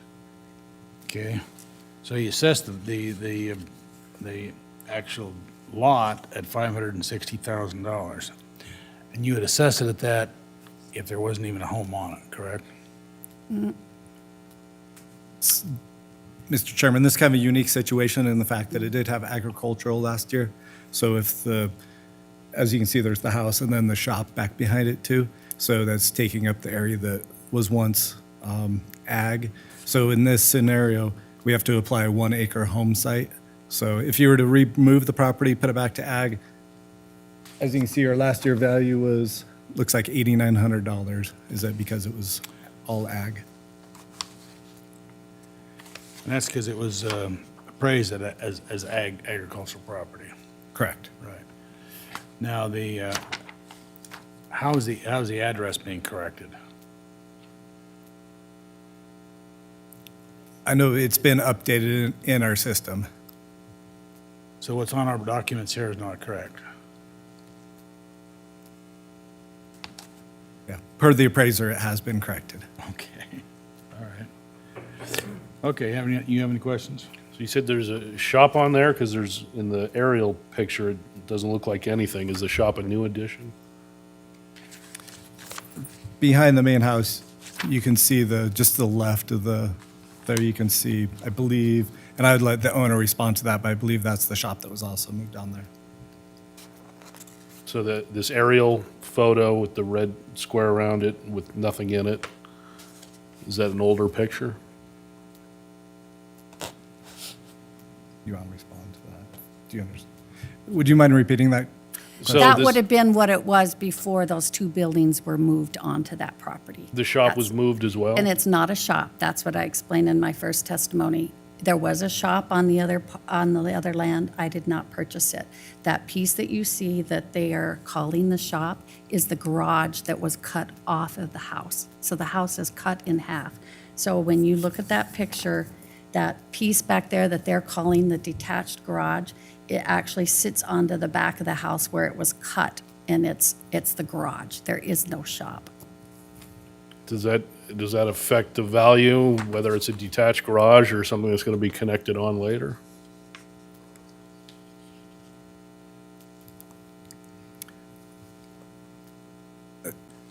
And then I guess, so a kind of a philosophical question, but at what point does, if a home's under construction, does it start to add value to the land? I mean, you know, if you, early stages, you just moving construction supplies to the land, or you've just built a foundation. I mean, at what point does it increase the value of the land? Yeah, in this situation, it's kind of unique because it was ag exemption before. So once a property is moved on, it makes it not available for agricultural purposes. So in that, and we do have to designate a 1 acre site to it at that point. Well, just in general, if you're constructing a house, at what point in that process does it start increasing the value of the land? Are you talking, I guess I'm not completely following the question. Are you talking on like new construction if you have a regular lot? Yeah. Or, I mean, if you build a foundation, there's nothing on it, does that increase the value? I mean, how far along in the construction do you say, okay, this is a home under construction that increases the value? I'm not quite sure how to answer that. Do you have a? I would imagine from the moment you're putting foundation in, because that's a cost to builder or owner. Well, that's his question, is when does it go from agriculture to residential? At what point? When is that decided? Isn't that your question? Basically. Yeah. If I may, this is Tina Winchester with the Ada County Assessor's Office. Because the property is a pre-existing home, it does go on it's already on the tax roll. If it were new construction, then it would go on when the home was finished and occupied. But because this is a pre-existing home that just happened to move location, it doesn't meet the same requirements as the new construction status. And so this is more considered like a remodel rather than new construction. But once you're in the process of moving it, it's really no longer a home until it's set up again. I mean, Yeah, so the home still exists. I mean, you can see that the home still exists. We have taken into consideration all of the conditions that the home doesn't acquire as of January 1. So we have reduced the value based on those conditions, such as the foundation, the well, septic, things like that. So, but we are attributing value to the existence of the home itself minus those conditions. Was this a separate 1 acre parcel deeded off of it, or how'd we decide to do a 1 acre as opposed to the 4.2 acres? So with, when there is a home located on agricultural property, we establish a 1 acre home site for any of the residential property. And that is consistent across the county as far as a home site acreage. The value comes based on location of where the market indicates. And so all farm properties that have residential have a 1 acre home site established to them. That's just the policy of the Ada County Assessor's Office, then, to make that a 1 acre home site. Yes. Okay. And the balance is then maintained at agriculture, the balance 3.2. Correct. They are still getting the agricultural exemption on the remaining acreage. So what would the value be if the complete 4.2 acres was non-residential? It would be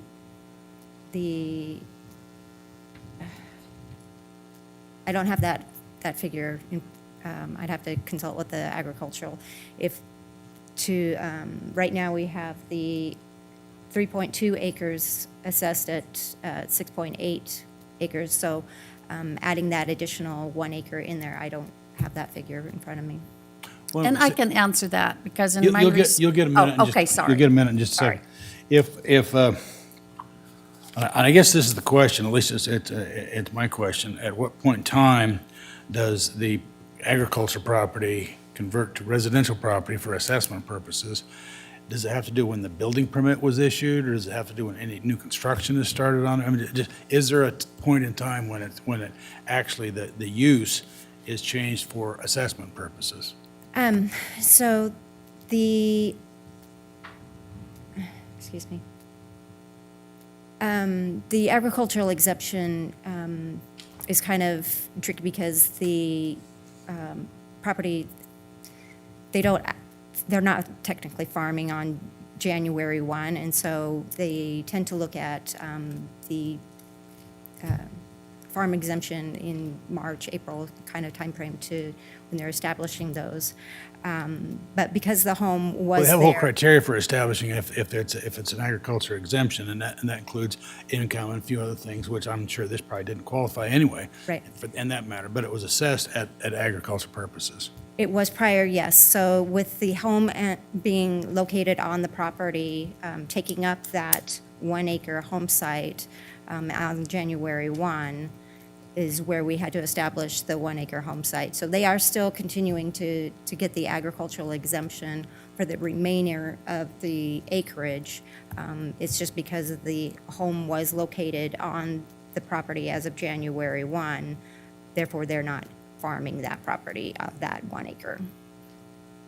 Okay, go ahead, you got 2 minutes. Okay, as you can see, there is no fence around, and so it is agriculture, and it is being farmed on January 1st because it's used as part of a breeding operation, so there were mares and babies on that property. That's why it's on wheels. At any time, it could have been taken right off that property. So, and the 3 that I put in is the comparables, and their comparables, if you look, the price of the $829 is right in the middle. I mean, it's very similar to what all these other properties are. And I agree, they assess it at $560,000 when they take off that 1 acre. But I disagree that they have taken into account that there are no utilities, it's uninhabitable, there's no piping underneath, it's not sitting on a foundation. That's when I think it becomes the market value as of January 1st, 2024. I paid $10,000 for that home, pre-existing home as is, and my check was written on December 16th, 2023. So that's, and it had been on the market since June of 2023 for someone to move. So if you're talking about true market value, you won't find a real estate agent that would tell you that that house sitting on wheels would bring $829,000, because I can assure you there's a whole lot more money that still has to go in this to make it habitable. I would not be here appealing this in January 1st, 2025, but I think it is a very unfair assessment since it is not on a foundation. And I don't believe those things were taken into account, because the agricultural land site for 1 acre is the same as all the 3 homes around the corner. If you look at the residential improvements, it's higher than around the corner. So where are the hundreds of thousands of dollars I'm going to put this back together taken off? I don't see where it was deducted. Okay, and you think the fair market value is $18,800? I think it was an agriculture exemption because there are no fences. There's nothing That's that what you makes think, that. that- Yes. That's what you believe the fair market value is? And I could agree to, but it is certainly not valued at $830 on a house on wheels. But you agree that it's worth, that as of January 1st, it was worth more than $18,800? I put market value, as a real estate agent said, the acre had not really been cut off yet, so there's no foundation. I paid $10,000 for Well, the the home. acre's never going to be cut off. It's what the assessor told us, is they just designate 1 acre. It's not Well, gonna- it's not cut gonna off be once deed- you put a foundation It's not on going to it. be separated. The acreage is not going to be separated, deeded separately, ever. Correct, but it's designated as a home site on agricultural land. That's what it's designated at, and that means it's a home site that was built on agricultural land with a foundation. That's what that means. Okay, you have any questions? Mr. Chairman, Yeah. just real quick, we'd like to make a recommendation as far as viewing the information and going over this again. We would recommend removing the improvement or the house off the property, but maintaining the 1 acre site. So the value of the improvement, 262,600. After reviewing that during this hearing, we would recommend to remove that from, so. Okay. And so then you'd leave the value at 566.8, That is correct. basically, okay? Well, it is a pretty unique situation, and I think, we get these oddball ones every now and then that we got to take a second or third look at. But, you raised some interesting questions, so I think if this went to court, it could go either way. So I think it's probably sounds like a pretty fair recommendation from the assessor's office. It's something, for sure. So, do you have any other thoughts? Nope. Well, in that case, I will make a motion to, that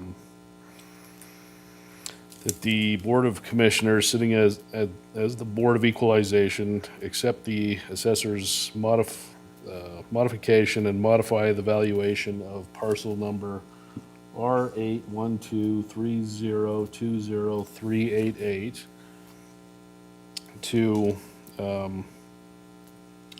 $0 on the improvement and uphold the valuation of the land at $560,000 for a total valuation of, Well, you got the 6,800 for the balance of you'd have 566.8 is what the land would be valued at. The 1 acre home site and the 3.2 acres. Is that not correct? Correct. okay, so what's our total then? Add them up.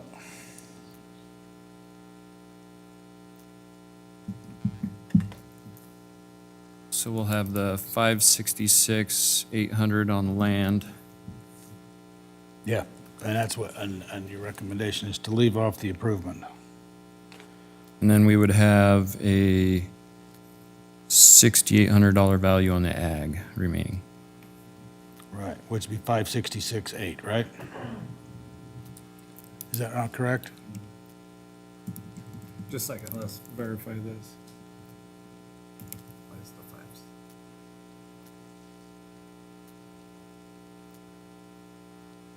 The 566,800 is already including the 6680 for the land because all the others on on the 1 acre is at 560,000. So the 6688 was already added together.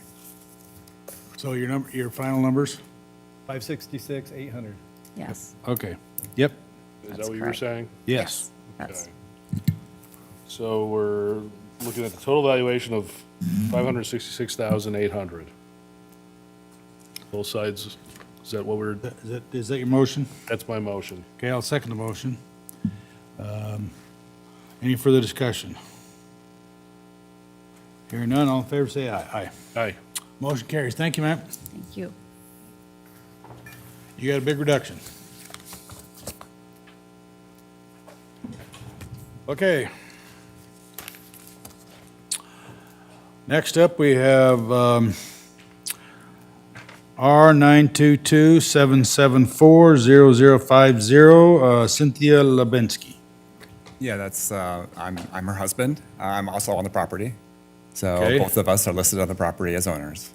Okay, Yeah, let me know when my time starts. go ahead. Yeah, my name's Ed Lubinsky. I'm co-owner of 2216 South Toluca Way. And basically the reason why I'm here is over the last 3 years, we've noticed our property assessment has become out of whack, out of alignment with our neighbors' properties. We have a very unique property. It's one of the smallest in our jurisdiction. It's a 1,558 square feet. Most of the properties in our neighborhood and in Warm Springs Mesa are larger, so that makes it very hard to assess when you look at comparables. There's a few houses that are kind of in that size range. None of them have been up for sale recently. Our appraiser has forwarded a couple of homes that she considers to be comparables, and I indicated to her why those weren't comparables. So basically, our house in 2024 is currently appraised at $339,000. a square foot. I provide a list of several properties that have sold in the last 3 years that are similar to our house.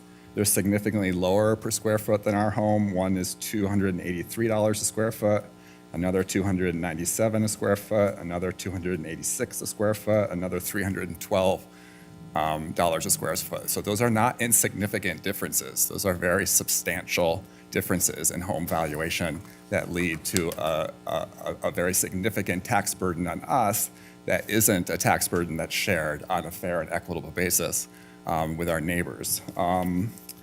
Now, I've had an extensive back and forth with our adjuster, multiple emails. I've provided exhaustive information. She's responded to a few of the issues that I've raised. When she provided her initial list of comparables, I went through them very quickly. I said, well, this one has a view of the whole valley. Ours doesn't have a view. The other one has significant improvements. One is 4 beds and 3 baths. Ours is 3 beds and 2 baths.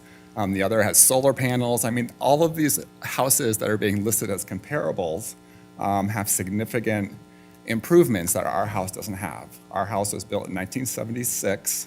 There's basically no improvements other than minor maintenance updates and just routine maintenance of the home.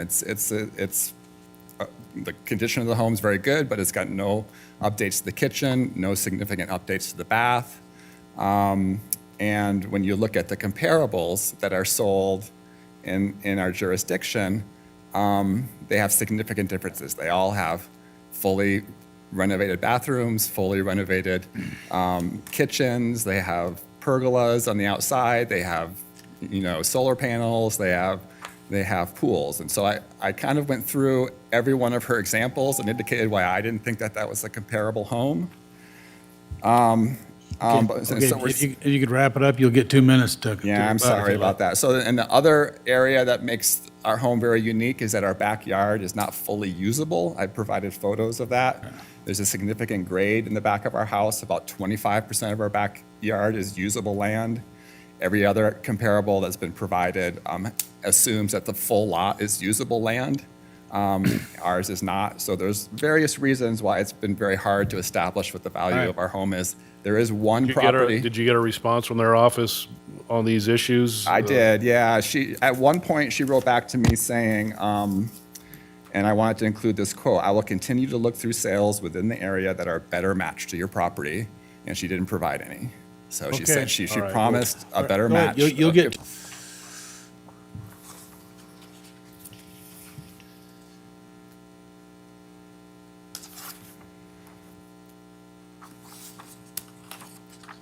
Good afternoon, Commissioners. My name is Joe Tallman, residential appraiser at the Ada County Assessor's Office.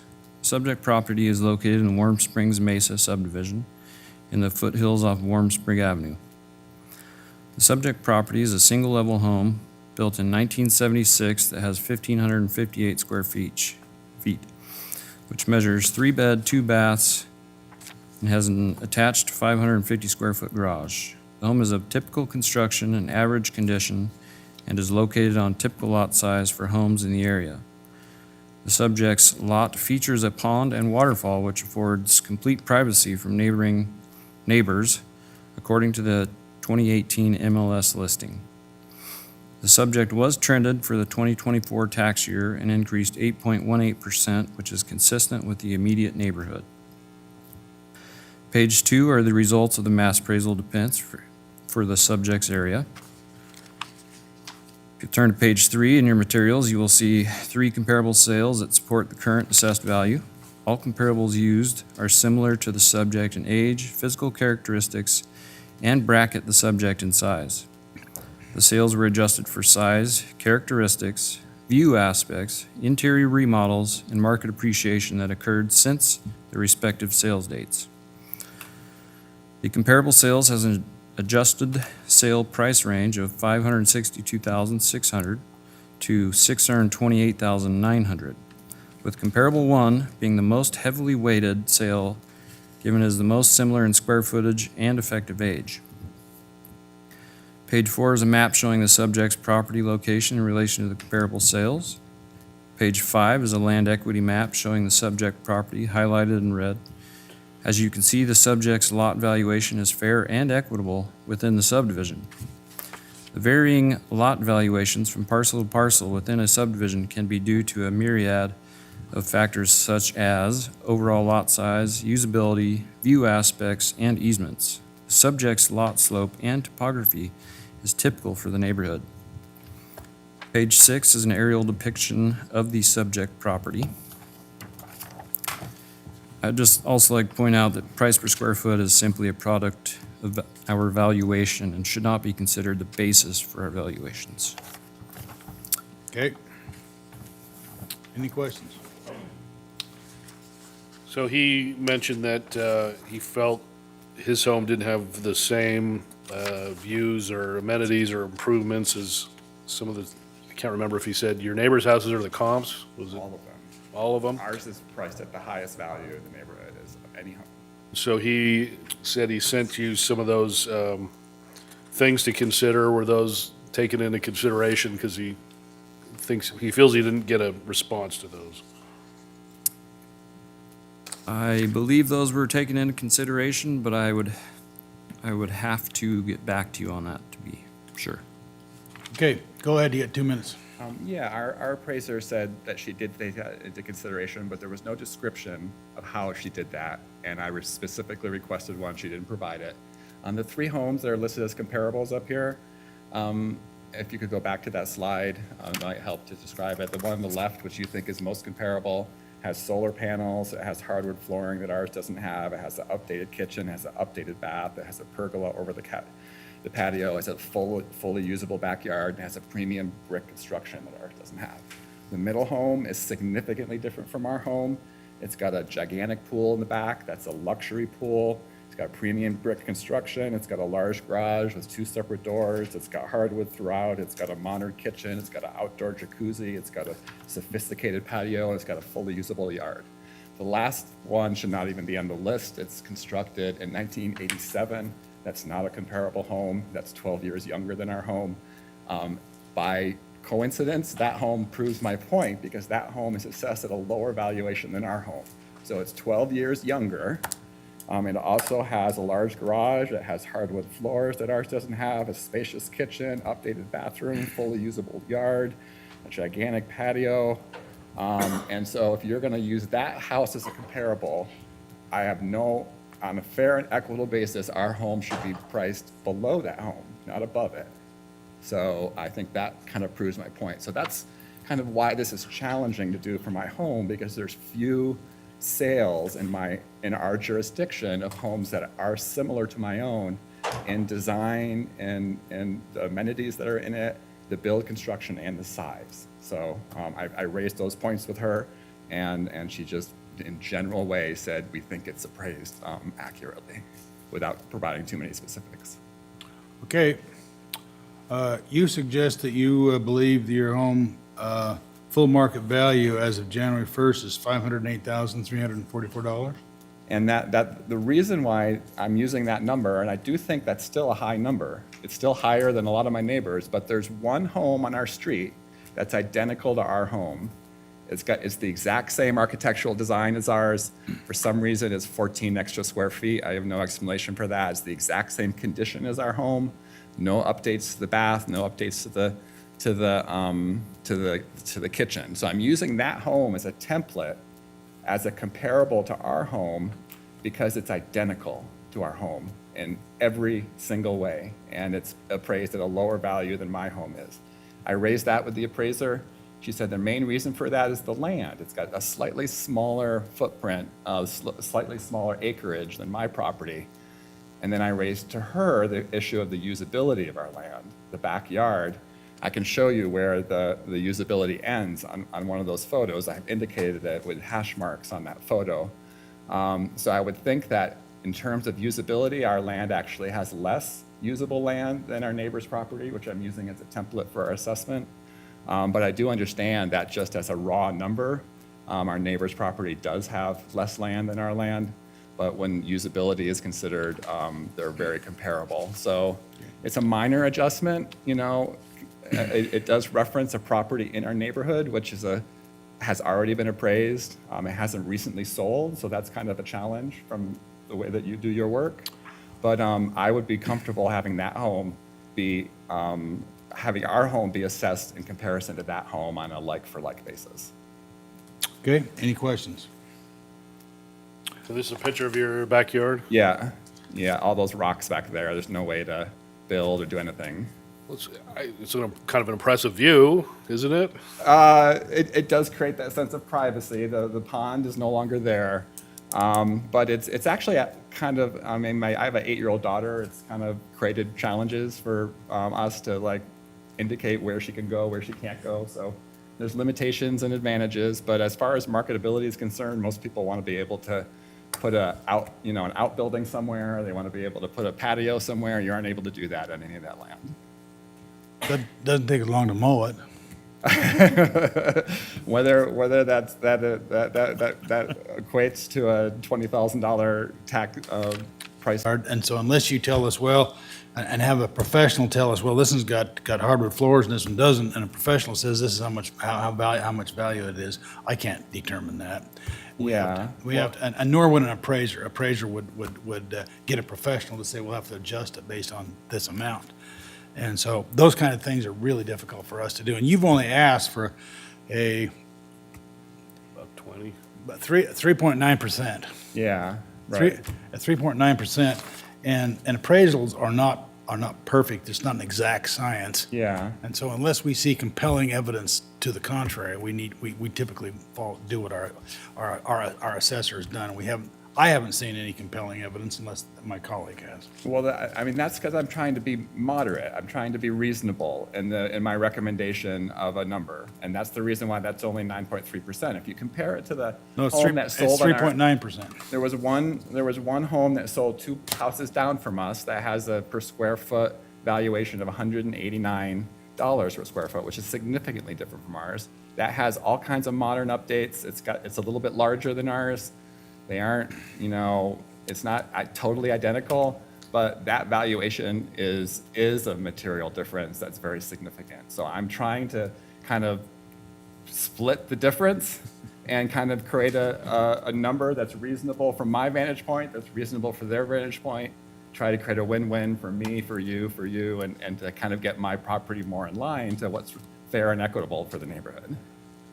Well, appreciate your thoughts on it. I would suggest that if you want to adjust from what our professional appraisers and assessor has done, you need to get a professional opinion. Okay. Well, I'm not a professional. I don't think you are either. No, I'm not either. No, you're fair enough. I understand that. Yeah, and so I would say the 3.9% is pretty minor. It's like $20,000 difference. But it keeps on going up every year in a percentage level. So that gets kind of spun up, which is what happened initially. It was at the purchase price. Thank you. Now it's like hugely out of whack. Yeah. Anyway, thank you. Do we have a motion? Well, I was actually leaning a little more towards granting this because I think you did provide some evidence. At least it was probably enough for me to give you the benefit of the doubt because I didn't feel I heard enough from the assessor's office to rebut it, although you do have the burden of proof. So, but you do need 2 votes. So with that, I'll let you make the motion then. I'm not gonna just make a motion. If you're gonna make a motion. Well, because my motion would be to grant it. Grant what? To modify the valuation to his value. Would you like me to make that motion? Yeah, if you want to make that motion. All right. I'll move that the Board of Commissioners, sitting as the Board of Equalization, modify the valuation on parcel number R922774050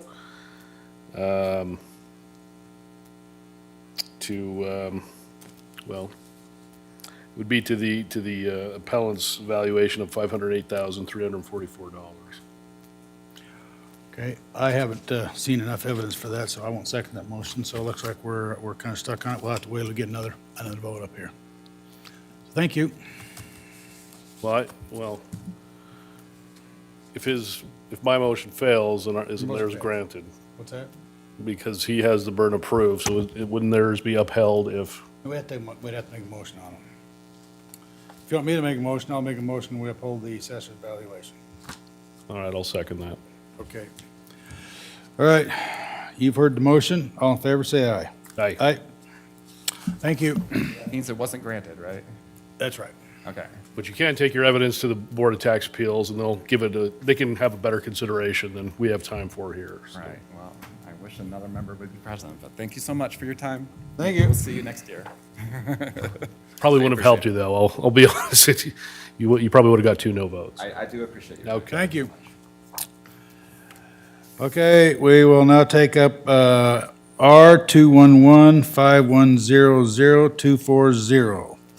Elisa Lowenstein. Hello, Elisa. Hello, good afternoon. You've heard the recording. You got 3 minutes. Would you ahead. both like to come up, or? I'm here for moral support, yes, sir. Well, you can be more moral support when you sit beside her. Yeah, thank you.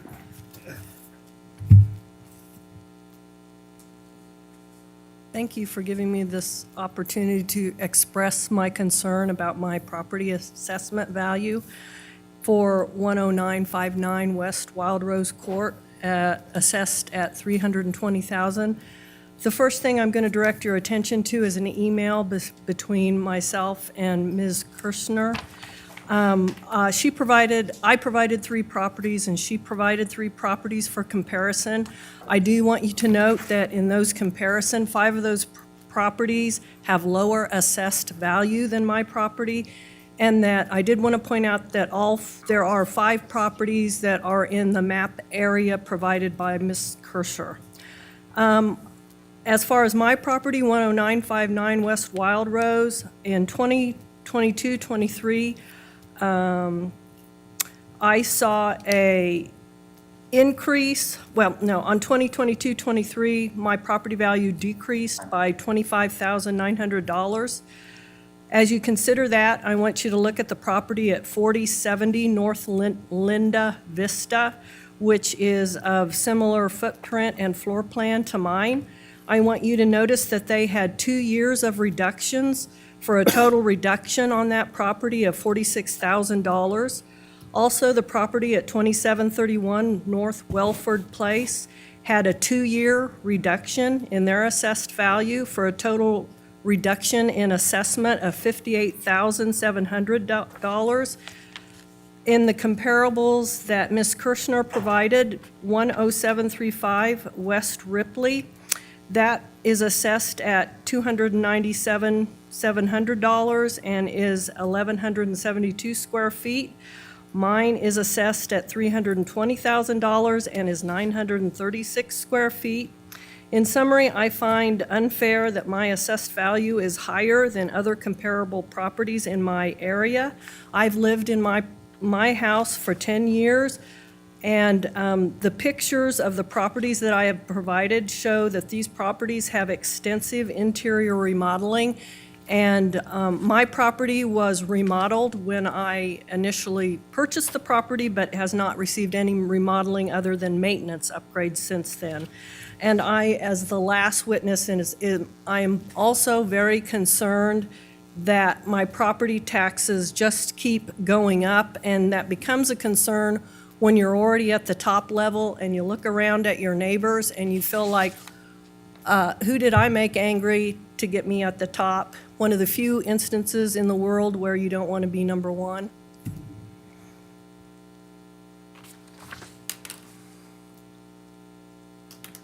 Okay, go ahead.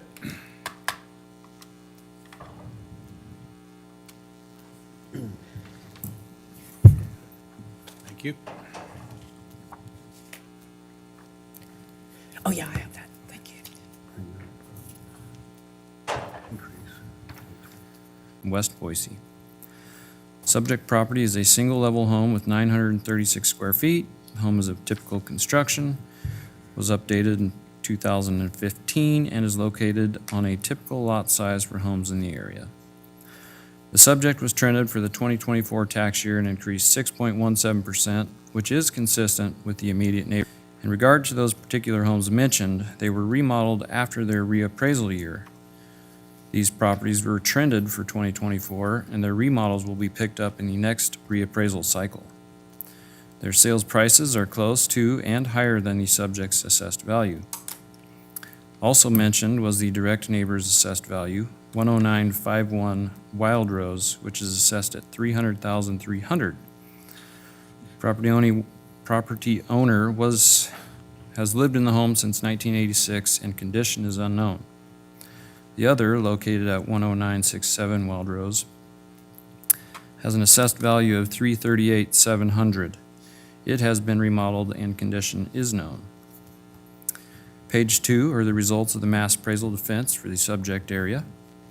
On page 3 in your materials, you will see 3 comparable sales that support the current assessed value. All comparables used are similar to the subject in age, physical characteristics, and bracket the subject in size. Because of the physical comparability to the subject property, these sales were only adjusted for market appreciation that occurred since their respective sale dates, except Comp 1, which was adjusted for garage size.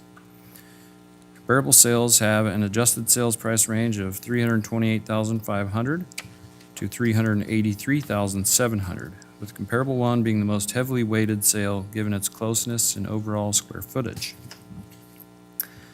Page 4, 5, and 6 are maps showing the subject's property location in relation to the comparables, a land equity map, and an aerial depiction of the subject. Based on the provided market data, the subject's property 2024 assessed value of $320,200 appears to be well within acceptable range of market value. Thank you. Any questions of our assessor's office? Not at the moment. Okay, go ahead, you have 2 minutes. I would like to point out that in my first conversation with the assessor about 10994 West Wild Rose, I brought that up as a comparison, and she said it wasn't a legitimate comparison because no remodeling. She said it wasn't a legitimate remodeling because it looked like all they had done was paint and carpet. But then when she sent me this emails with comparables, she used it as a comparable. But if it's a comparable, then it's still at a lower assessed value than my house. The other one that's in the neighborhood at 10735 West Ripley, that has a larger square foot. It's at 1172, and it has a garage that has been converted into an extra room. So I don't feel like that's a comparable, as well as you can see the inside of the property clearly has been remodeled and updated with, ceramic backsplash. I can't speak to what the countertops are. But, so there again, I feel like my property is not comparable. It doesn't, for $320,000 in comparison to all these the other houses that are in my area. Okay, thank you. Any questions? So for the assessor's office, I mean, the picture she's showing, I mean, that looks like some fully remodeled homes, and that wasn't taken into consideration, or you just assessed it as what? I believe the remodels were taken into consideration.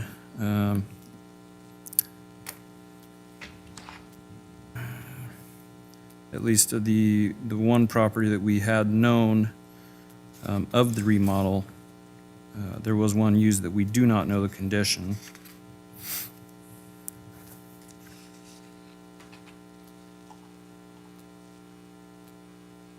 So the remodel was taken into consideration, like how was that adjusted? Yes, it was known and considered. They are adjusted for on our comparables. There were adjustments considered for square footage difference, garage square footage. Condition is going to be accounted for in depreciation. to the subject.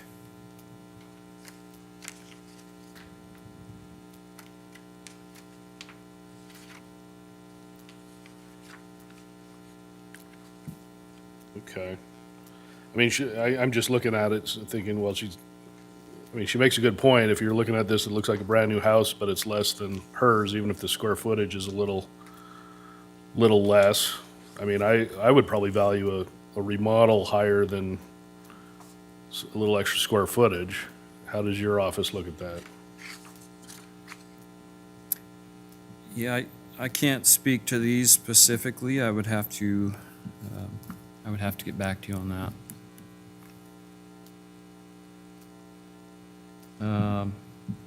Do you see that comp 3 is remodeled, but the adjusted value is much higher than the subject?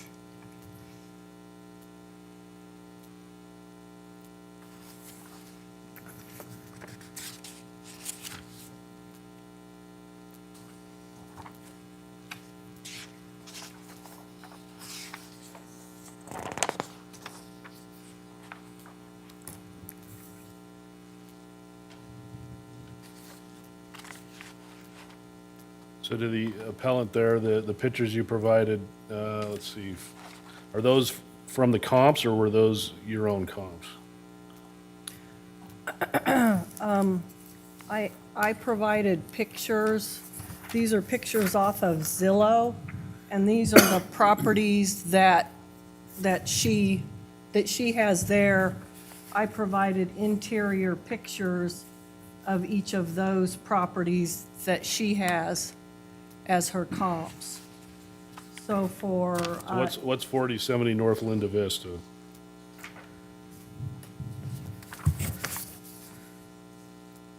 That's not one of their comps, right? that was, she gave 3. Those are her 3. These are interior pictures for her 3. This was the comp that I gave that, I don't know if I can show you. She had her comps on this map. I circled, that's the comp on Ritchie. And then this is the comp on Linda Vista Lane, and this is the comp that so I sent her 3 comps, and she replied with 3 comps. So we kind of have 6 comps, and 5 of the 6 have lower assessed values than my property. Did the assessor's office not think that her comps were good comps?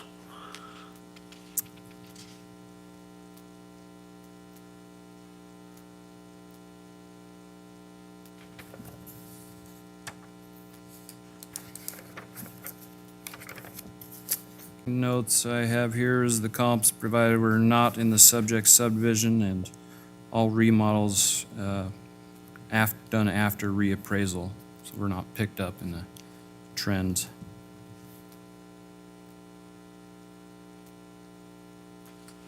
So you didn't have the information that these have been remodeled? No, and that will be picked up on the reappraisal Next cycle. appraisal. Okay. And you don't have any, an appraiser or somebody saying this is what the value would be if they were in a comparable condition? No, we don't have an appraiser. Okay. Any other questions? Can I ask a question? Is that just a general statement about every house? No, you can't ask him. You can ask me a question. but you Okay. can't ask him a question. I didn't understand his reply, if he was making a general statement about all of them, that they didn't know if they had been remodeled? Well, Or if he was referring to one specific property, or, Well, I interpreted he was referring to to the group of comparables that you provided. Is that correct? Correct. Yeah. All right. Anything else any other questions? Okay, well, we need to make a decision here. You suggest that your property is worth $290. The assessor suggests that it's worth $320. a $30,000 difference roughly. And we are presumed to believe the assessor is correct unless you bring compelling evidence. And I think while you brought interesting evidence, I don't think you brought compelling evidence, in my view. You have anything else you want to add? No. Did you want to make a motion? I'll move that the Board of Commissioners, sitting as the Board of Equalization, uphold the assessor's valuation on parcel number R21151000240 and authorize the chair to sign the document on behalf of the board. I'll second that. Any other discussion? Hearing none, all in favor say aye. Aye. Aye. Thank you. Thank you. Can I just ask a general question? No, we're done. Oh, okay. Yeah, thank you. Guess I'll call the assessors on. You can do that. Okay, we'll now take up R1073000040, Susan Wildwood.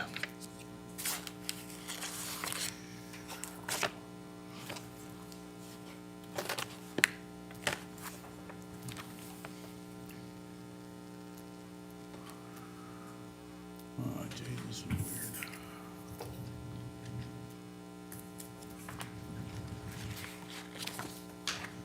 I guess you brought all this document. Okay. Go ahead, Susan, you have 3 minutes. Thank you, sir. Thank you. I apologize for the giant pile of handouts. I was only given less than 40 hours in order to prepare for this hearing. I filed my appeal on Monday, and I was assigned this hearing. I appreciate the fact that you're sitting as the Board of Equalization, and please forgive my voice. I have allergies like mad.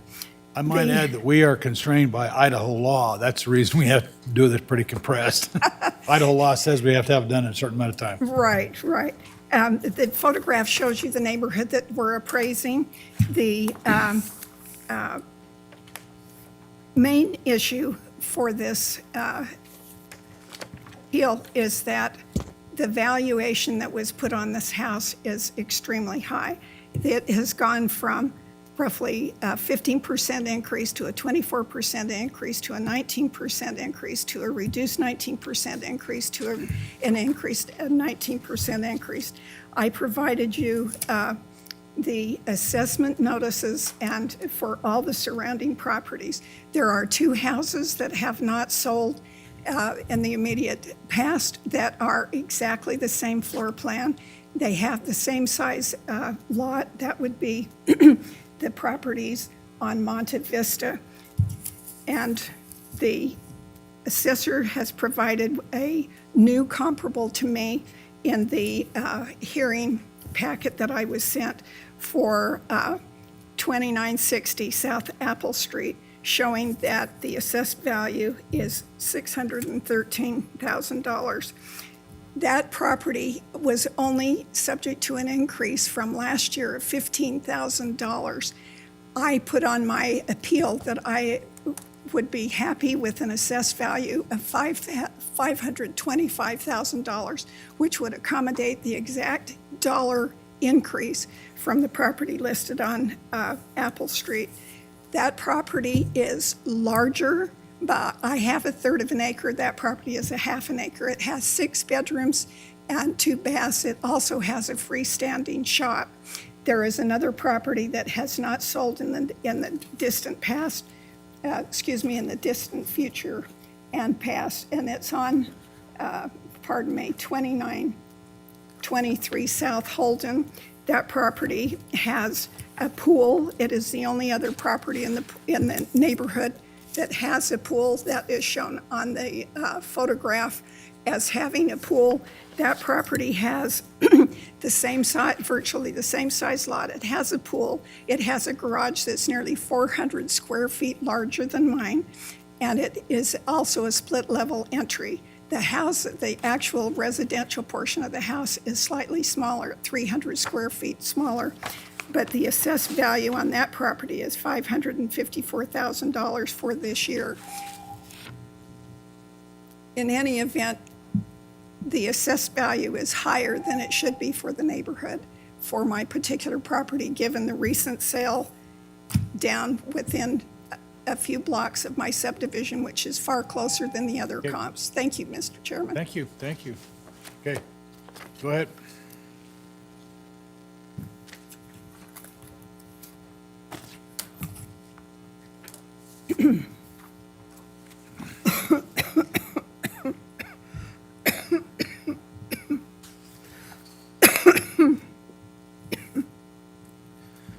Good afternoon, Commissioners. My name is Joe Tallman, residential appraiser with the Ada County Assessor's Office.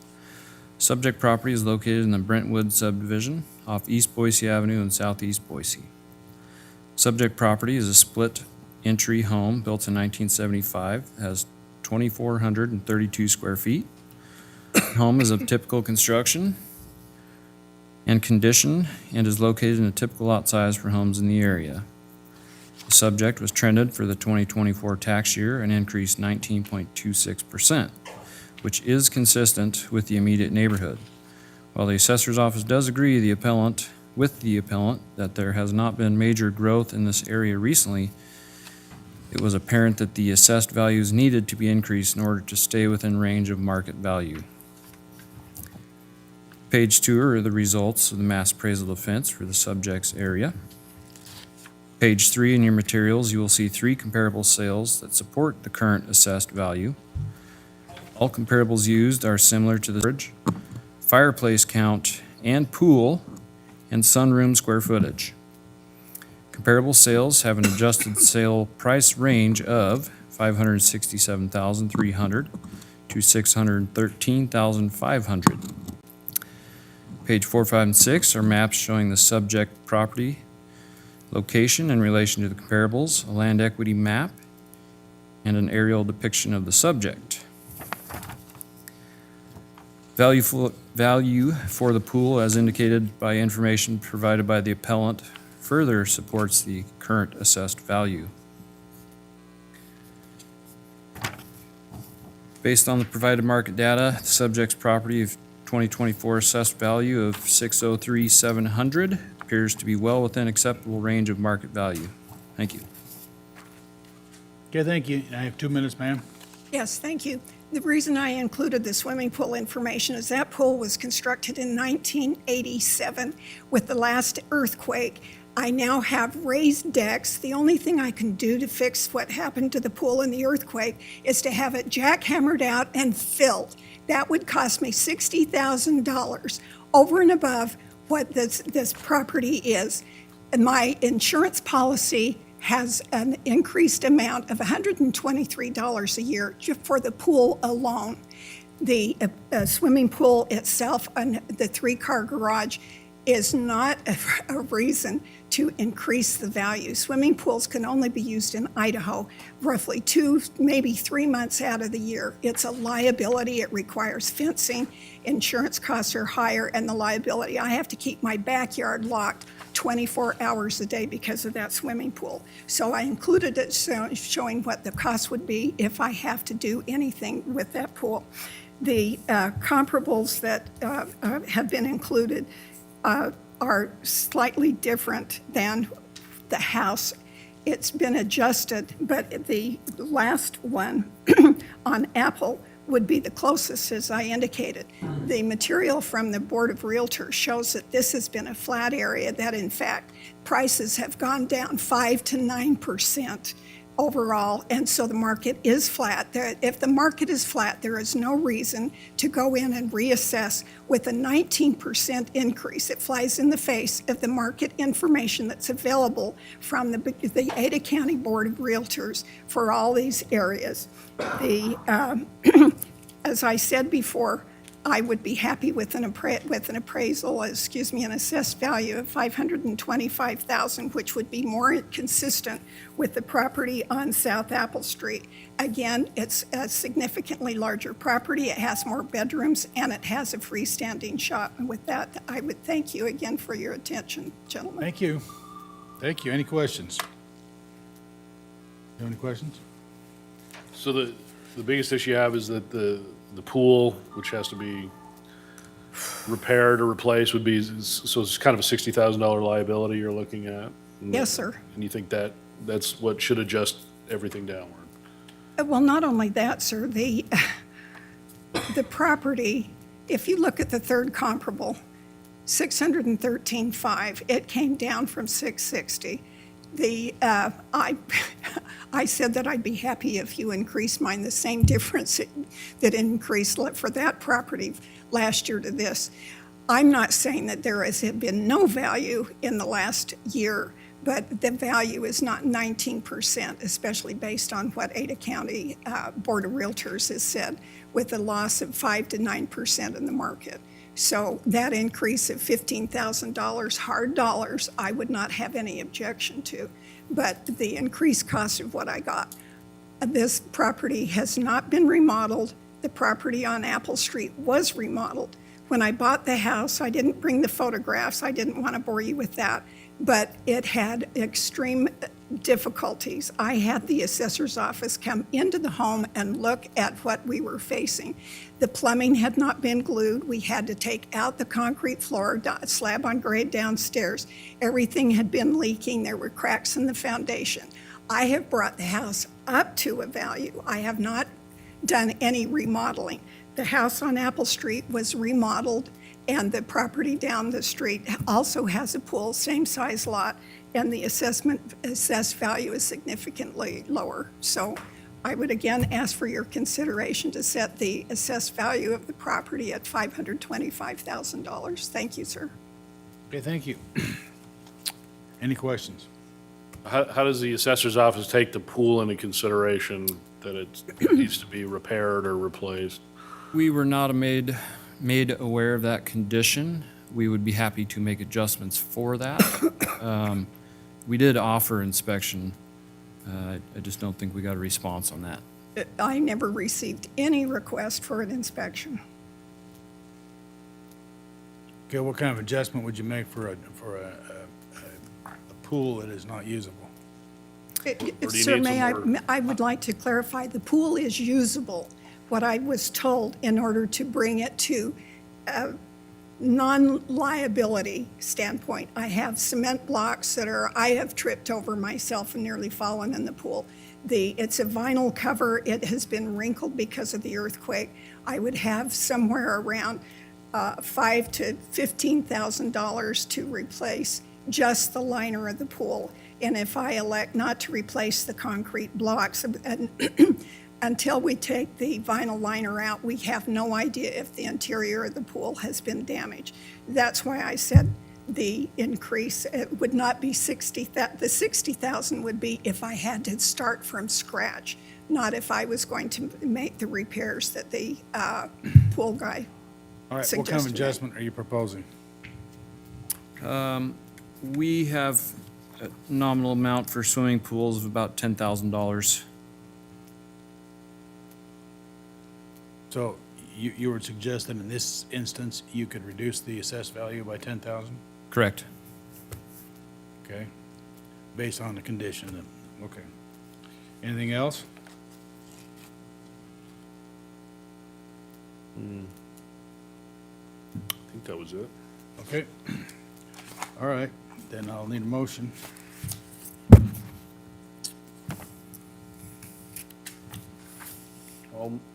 I'll move that the Board of Commissioners, sitting as the Board of Equalization, accept the assessor's modification and modify the valuation on parcel number R10730000040 to That would be 389.7. $389,700 on the improvement. Uphold the valuation on the land of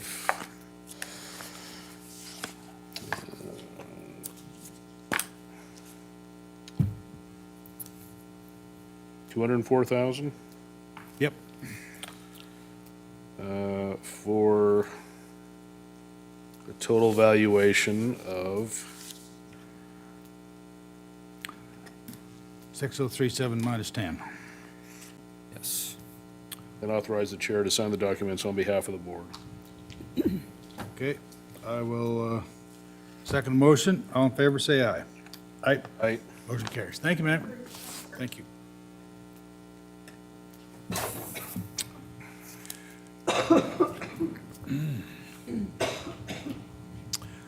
Okay, we'll next take up R1073000040, Susan Wildwood. Is Susan Wildwood in the, am I right? R292815028, Martin Bettweiser. Is Martin Bettweiser in the house? No. Go ahead then. Good afternoon, Commissioners. My name is Joe Tallman, residential appraiser with the Ada County Assessor's Office. Subject property located at 3862 South Yorkstown in the Freedom Estates sub and has a 2024 assessed value of $496,800. This is a 14% increase over last year's value due to the most recent market and for being part of the 2024 reappraisal. This increase is in line with change experienced by the entire subdivision. I've included 3 sales of properties that are similar in age, design, size, and location that all support the subject's assessed value.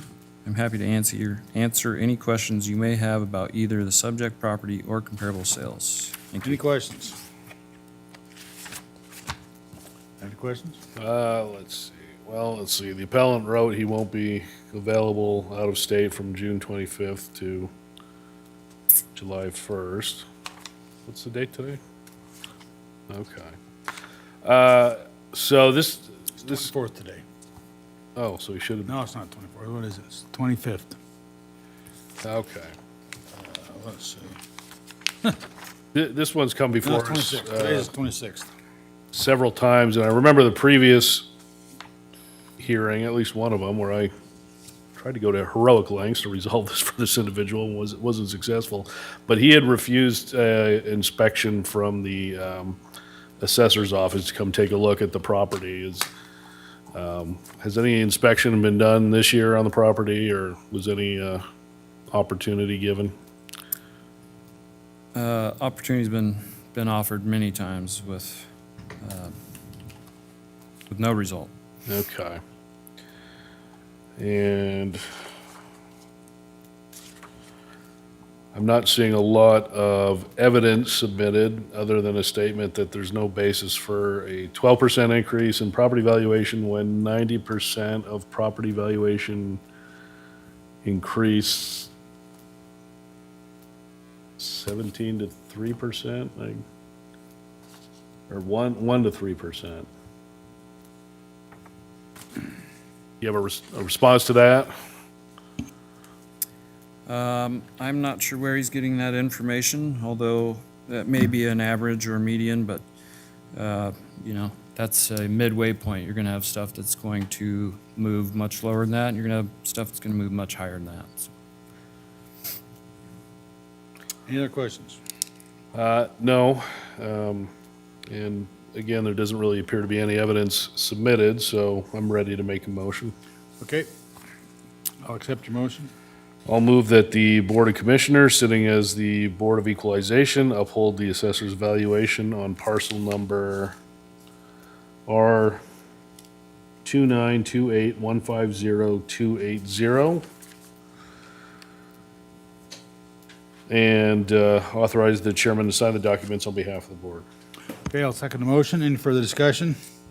I might add that this gentleman was in our office yesterday. He knew exactly what time the hearing was, and he declined. But we can't help that, right? Okay. All in favor, say aye. Aye. Aye. Motion carries. Thank you. Okay, we have 3 o'clock, and we are past 3 o'clock. So we'll take up, what's that? I think we have one more. Oh, yeah, that's right, excuse me, Peggy Donnelly, yeah. R16010000090. And there's Peggy Donnelly. Good afternoon. Good afternoon. My plane made it. Well, Time to join you, gentlemen, in person. yes. Thanks for being here. Thank you for listening to me. So, First, I want to check to make sure that you have availability of the exhibits I was able to attach to the appeal, since I did all of this online and there was a bit of a learning curve. I'm trying to pull them up right now. Okay. I will go ahead and begin. Go ahead. I'm here to challenge the 2024 assessment on parcel R160-1090. My home is at 1908 North 8th Street. In 2023, our home was assessed at $850,900 and is now assessed at $953,200, an increase of 12%. In 2023, the surrounding neighborhoods underwent a mass readjustment of values downward to a more reasonable reflection, in my opinion, of what our actual values were. This year, the assessment in Boise's North End took another mass adjustment of roughly 12% upward. My position is that the correct mass adjustment to the neighborhood should have been 3%, and that the fair market value of our house specifically should be no more than $876,427. I arrived at this figure as follows. The Intermountain MLS real estate system provides a year-over-year statistics on the real estate by areas in Boise. Based on past discussions over the years with the assessor, this system is where they also get their data on sales, as the state of Idaho does not require actual sales price to be recorded with the deed transfer. Now, the assessor's office can go granular and get to far more information than I can. So the first document that's 5 pages that I attached is 2022, and the last document after the 2 quarters is 2023. So there are 4 sets of statistics, and on each document, page 2 shows the sales of single-family homes subdivided into new construction and existing homes by real estate area. The relevant area for the North End is Real Estate Boise North, area 0100, which roughly corresponds to zip code 83702. The relevant data is 294 homes were sold in 2022 at an average price of $877,324. The existing homes for 2023 showed an average of 291 homes at $845,898, a decrease of 3.5%. The median value in 2022 for that area was $753,000, and for 2023 was $775,000, which is an increase of 3%. Over the years, the assessor's office has stayed much more close to increasing us at the median rate or at the absolute highest rate that's published for the valley. These figures are statistically a large enough sample to show the actual trend of home prices to arrive at a fair market value of my property and the appropriate mass increase for the area. Since the law requires of 2023. Under this analysis, taking the median increase of 3%, taking a median increase of 3% increase is the max we should have received. That is $876,427 should be our current assessed value. Now, I realize that is not the market analysis that the assessor's office will now present to you. They were kind enough to give me what they were going to show to you. And I would like to say in the beginning that none of the six samples provided by the assessor are on a high traffic volume feeder street like 8th Street, which handles 2,383 cars per day by ACHD's last count 2 years ago. None are 2-bedroom, 2.5 bath, 2,588 square foot houses. And most importantly, the assessor's office has set the accurate 2024 square footage on the current remodel of the house next door, which is R160-1100 or 1910 North 8th Street, which used to have the identical footprint to Okay. my house. If you could wrap it up, you'll get Okay. two minutes to I'll have you respond. refer real quickly to the photo at the end of my group, which shows my house, the current aerial view of my house and the house next door with the completed remodel. And you can see that that house is now much larger and that the assessor freshly reassessed that house at $237.51 per square foot, which comes to, on my 2588 square foot house, $874,669, which is only a $3,000 difference from the 3% increase. Okay, you'll get 2 minutes to respond. I know. Go ahead.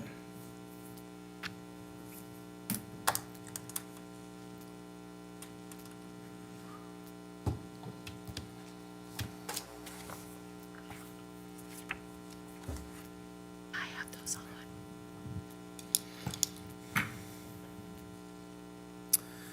Good afternoon, Commissioners. My name is Joe Tallman, residential appraiser with the Ada County Assessor's Office. Subject property is located in the historic north end of Boise near the corner of 8th and Brumback. Subject property is a 2-story home built in 1920. It has 2,588 square feet. The property also has a living space above the garage with 374 square feet and a half bath. The home is of typical construction and condition and is located on typical lot size for homes in the area. This property had an extensive remodel in 2013. The subject was trended for the 2024 tax year and increased 12.02%, which is consistent with the immediate neighborhood. Page 2 are the results of the mass appraisal defense for the subject's area. Pages 3 and 4 in your materials, you will see 6 comparable sales that support the current assessed value. All comparables used are similar to the subject in age and physical characteristics and bracket the subject in size. Because of the complexity of the north end properties, the comparable sales have been adjusted for size and characteristics such as additional living area and garage space. Comparable sales have an adjusted sales price range of $899,600 to $1,276,600, with comparable 1 being the most heavily weighted sale because of the additional living area of 460 square feet. Page 5, 6, and 7 are maps showing the subject property's location in relation to the comparables, a land equity map, and an aerial depiction of the subject. Based on the provided market data, the subject's property 2024 assessed value of $953,200 appears to be well within acceptable range of market value. I just also want to speak on the median, which she is referring to. That is simply catching the midway point of adjustments in that area. Not all homes are going to move at that percentage. As noted here, there's a range of 4.79% all the way up to 49.9% based on remodels, condition, location, such. Thank you. Okay, any questions? No. Go ahead. I respectfully disagree with not using the median. I think that that area clearly shows the trend for the area, especially in mass appraisals such as the assessor's office does. They seem to want to do it both ways, that they have their cake and eat it too. So when we come in here, it's all about comparable sales, but when they assess our houses, it's all about some magic formula that they arrive at each year that you cannot substantiate by using the MLS system that's available to the public. I still stand behind the fact that if you look at the assessed value of the property next door, which was reassessed this year for the first time at higher than our house, so clearly they've been there to do a reassessment. If you look at my aerial photo of the two houses, you can see that there was a similar quality remodel done as to mine in 2013. This remodel is now slightly more than a year old, and that the assessor has said that that house, if you take the lot out and just look at the improvements on the property, our garages are equal, the lots are equal, that house is now larger, and they've set the price on my block for what it should be per square foot. So I still maintain that the assessor has themselves set the price for my block in the north end, and if that's not the accurate price, then the house next door should not have been assessed at that this year. Okay, thank you. Any questions?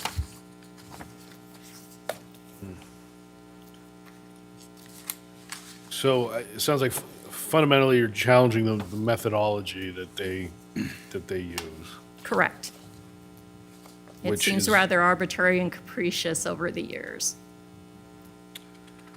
I guess we have to look at it from the perspective of it may be not the method that is, you would want or might be the most logical or that the MLM would want, but if it's applied consistently throughout, then everybody's being But- taxed fairly. And that's the case. If you would go to, I think it's page 4, they show the line map. It's page 4 or 6 of theirs.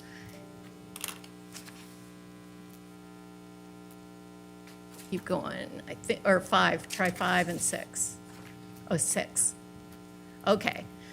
So over the years, you will see the little blue outline.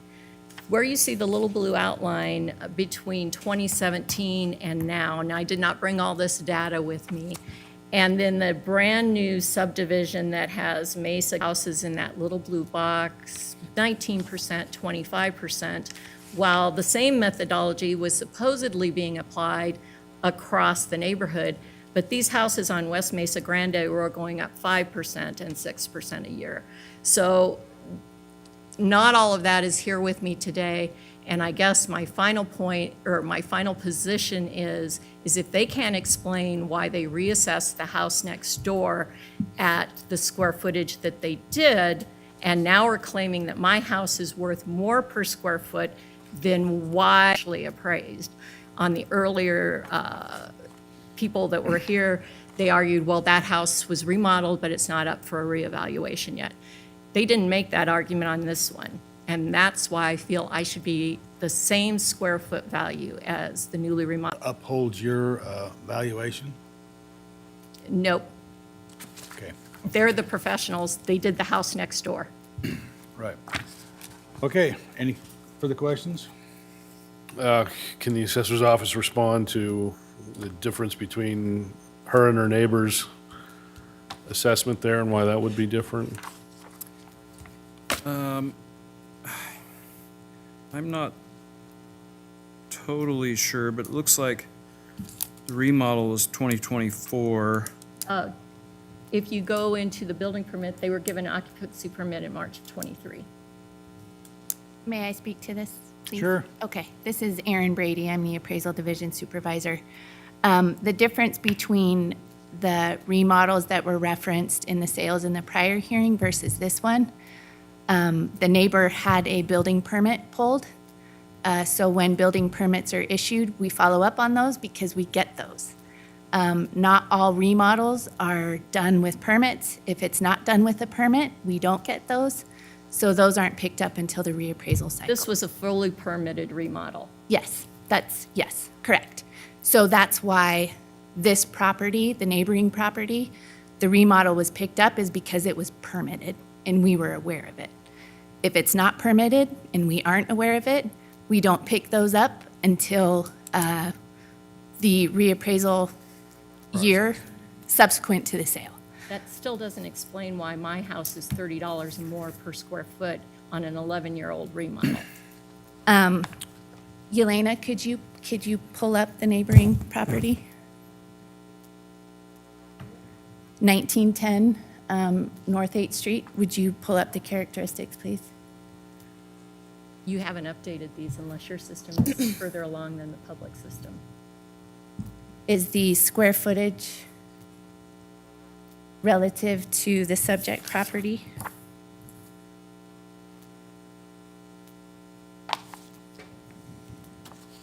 Okay. So if this property's remodel hasn't been picked up yet, that would explain why. It has. You valued, this is the first year that house has ever been valued in the 11 years that ours has been valued after the remodel. This is the first year you valued that house at more than our house. So you clearly went in. Last year you only valued it at $600,000 during while it was still sitting at studs. This year you valued it at over $1 million. Okay. And if you look at that aerial photo, you can see how much larger that house is and the garage. The appraiser, we don't pick up the remodels until we have verified that they're complete. So that remodel might not be fully on the record yet. I'm not aware. I'm not the appraiser for the property. I would have to talk to Pam. She is the appraiser for the property. But in terms of the subject property, we've provided comparable sales that support the assessed value for the subject property. We will take a look at the neighboring property and make sure that we have the characteristics correct. If we don't have them correct now, we will make sure that we do get that correct. Okay, It's clearly someone did a fresh assessment of that house, though, because you wouldn't have valued it upwards from 600,000 to over $1 million. well, we're not going to be calculating all the assessed values of all the surrounding neighborhood. Our assessor does the comparable sales approach and not the comparable assessed value approach. And I don't know what else to say about that, but is there any other questions? No. Okay. Is there a motion?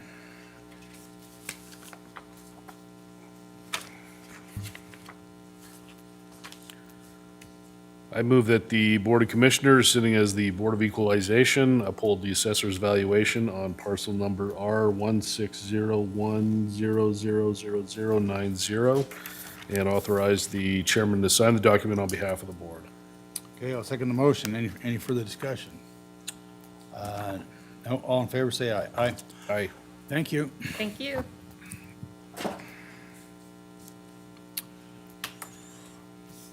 Okay, now we're moving into the 4 o'clock hour. So, the next application is MSAHA 781418. Blake Melissa. Is Blake Melissa in our audience? Is not. So go ahead.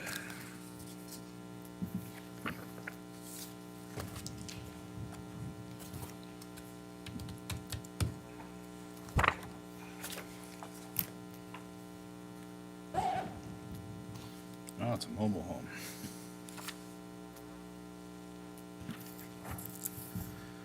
Good afternoon, Commissioners. My name is Joe Tallman, residential appraiser for the Ada County Assessor's Office. The subject property, located at 1315 North Sable Lane in the Maple Grove Estates Mobile Home Park, has a 2024 assessed value of $56,500. I've included 7 sales of the properties that are similar in age, design, size, and location that all support the subject's assessed value. I'm happy to answer any questions you may have about either the subject property or comparable sales. Thank you. Okay, any questions?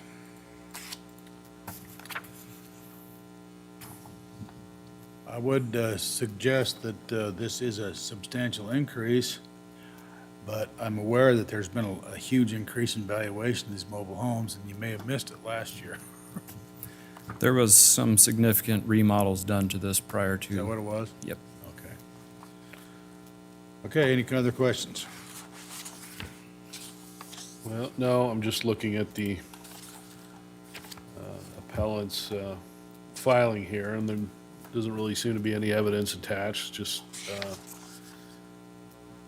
concerned that it was a 107.72 increase, which obviously that's concerning, but if it wasn't picked up last year or it's been remodeled recently, talk again about the reason for an increase that size? The home was recently updated, and owner actually purchased just 3 months ago for $85,900. She says 88,208.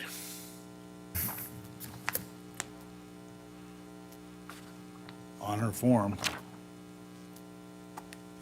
So she bought the property a couple of months ago for 88,000, and she says the full market value is 56,000, which is about what you're appraised at. Am I right? Looking at her application, you see that? Well, let's see. Yeah. She says 56 and Taxpayers are paying the full market value, 56,000. you say 56,500. 108, in 11th of March. That's an interesting argument to make. I mean, Yeah. Unless she's saying that the remodel didn't happen prior to January 1st, but that's not the argument, is it? Well, there's not really an argument. Well, she's arguing the increased assessed valuation, but she herself says it's worth 56,000, so. Any other discussion? No. All right, I'll accept the motion. I'll move that the Board of Commissioners, sitting as the Board of HA 788-1418, and authorize the chairman to sign the documents on behalf of the board. I think it's just 781418. MSA HA 781418. Yes. I'll second the motion. Any other discussion? Hearing none, all in favor say aye. Aye. Aye. Motion carries. Okay. 369390210. Is Justin Reynolds around? Nope. Okay. Go ahead. $1 million, huh?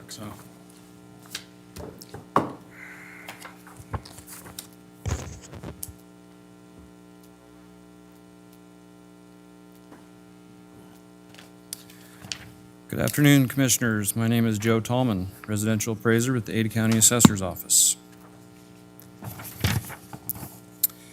The subject property, located at 4866 North Coralero Lane in the Hackberry North Sub, has a 2024 assessed value of $1,211,600.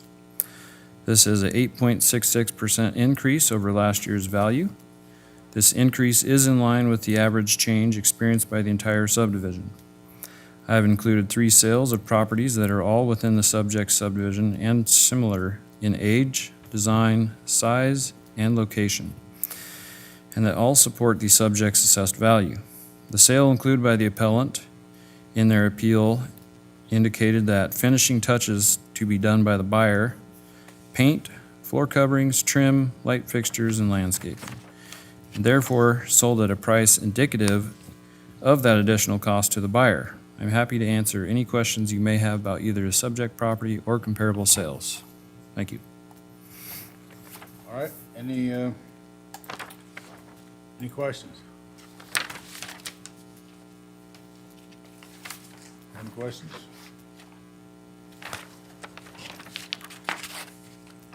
Did you look at his, he provided a comparable that sold 7/28/23 for 950,000. Did you see that one?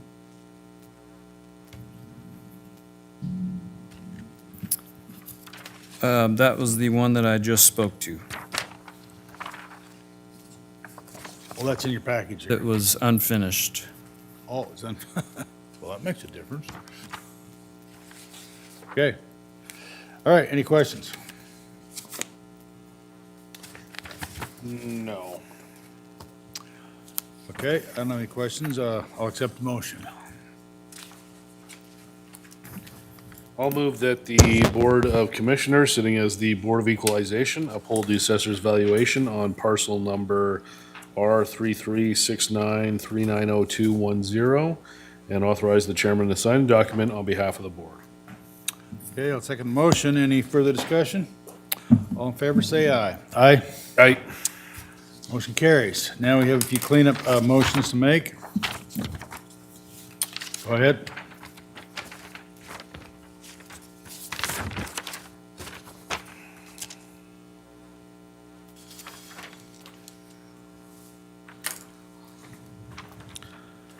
Okay, I'll move that the Board of Commissioners, sitting as the Board of Equalization, approve the assessor's modification on the parcels listed under withdrawn changes and changes no hearing.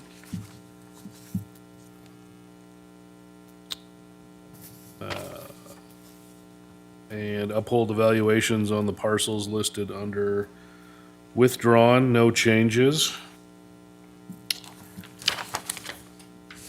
and no changes, no hearing, and authorize the chairman to sign the documents on behalf of the board. Okay, I'll second the motion. All in favor, say aye. Aye. Aye. We have another one. Right, I'll move that the Board of Commissioners, sitting as the Board of Equalization, approve the BOE adjustments as listed on the agenda. Which there are 438. And will authorize the chairman to sign the documents on behalf of the board. Second the motion. Any further discussion? All in favor, say aye. Aye. Aye? We have all the business concluded for today. Mr. Clerk, do we have any other business we need? We got all done. We'll be in recess.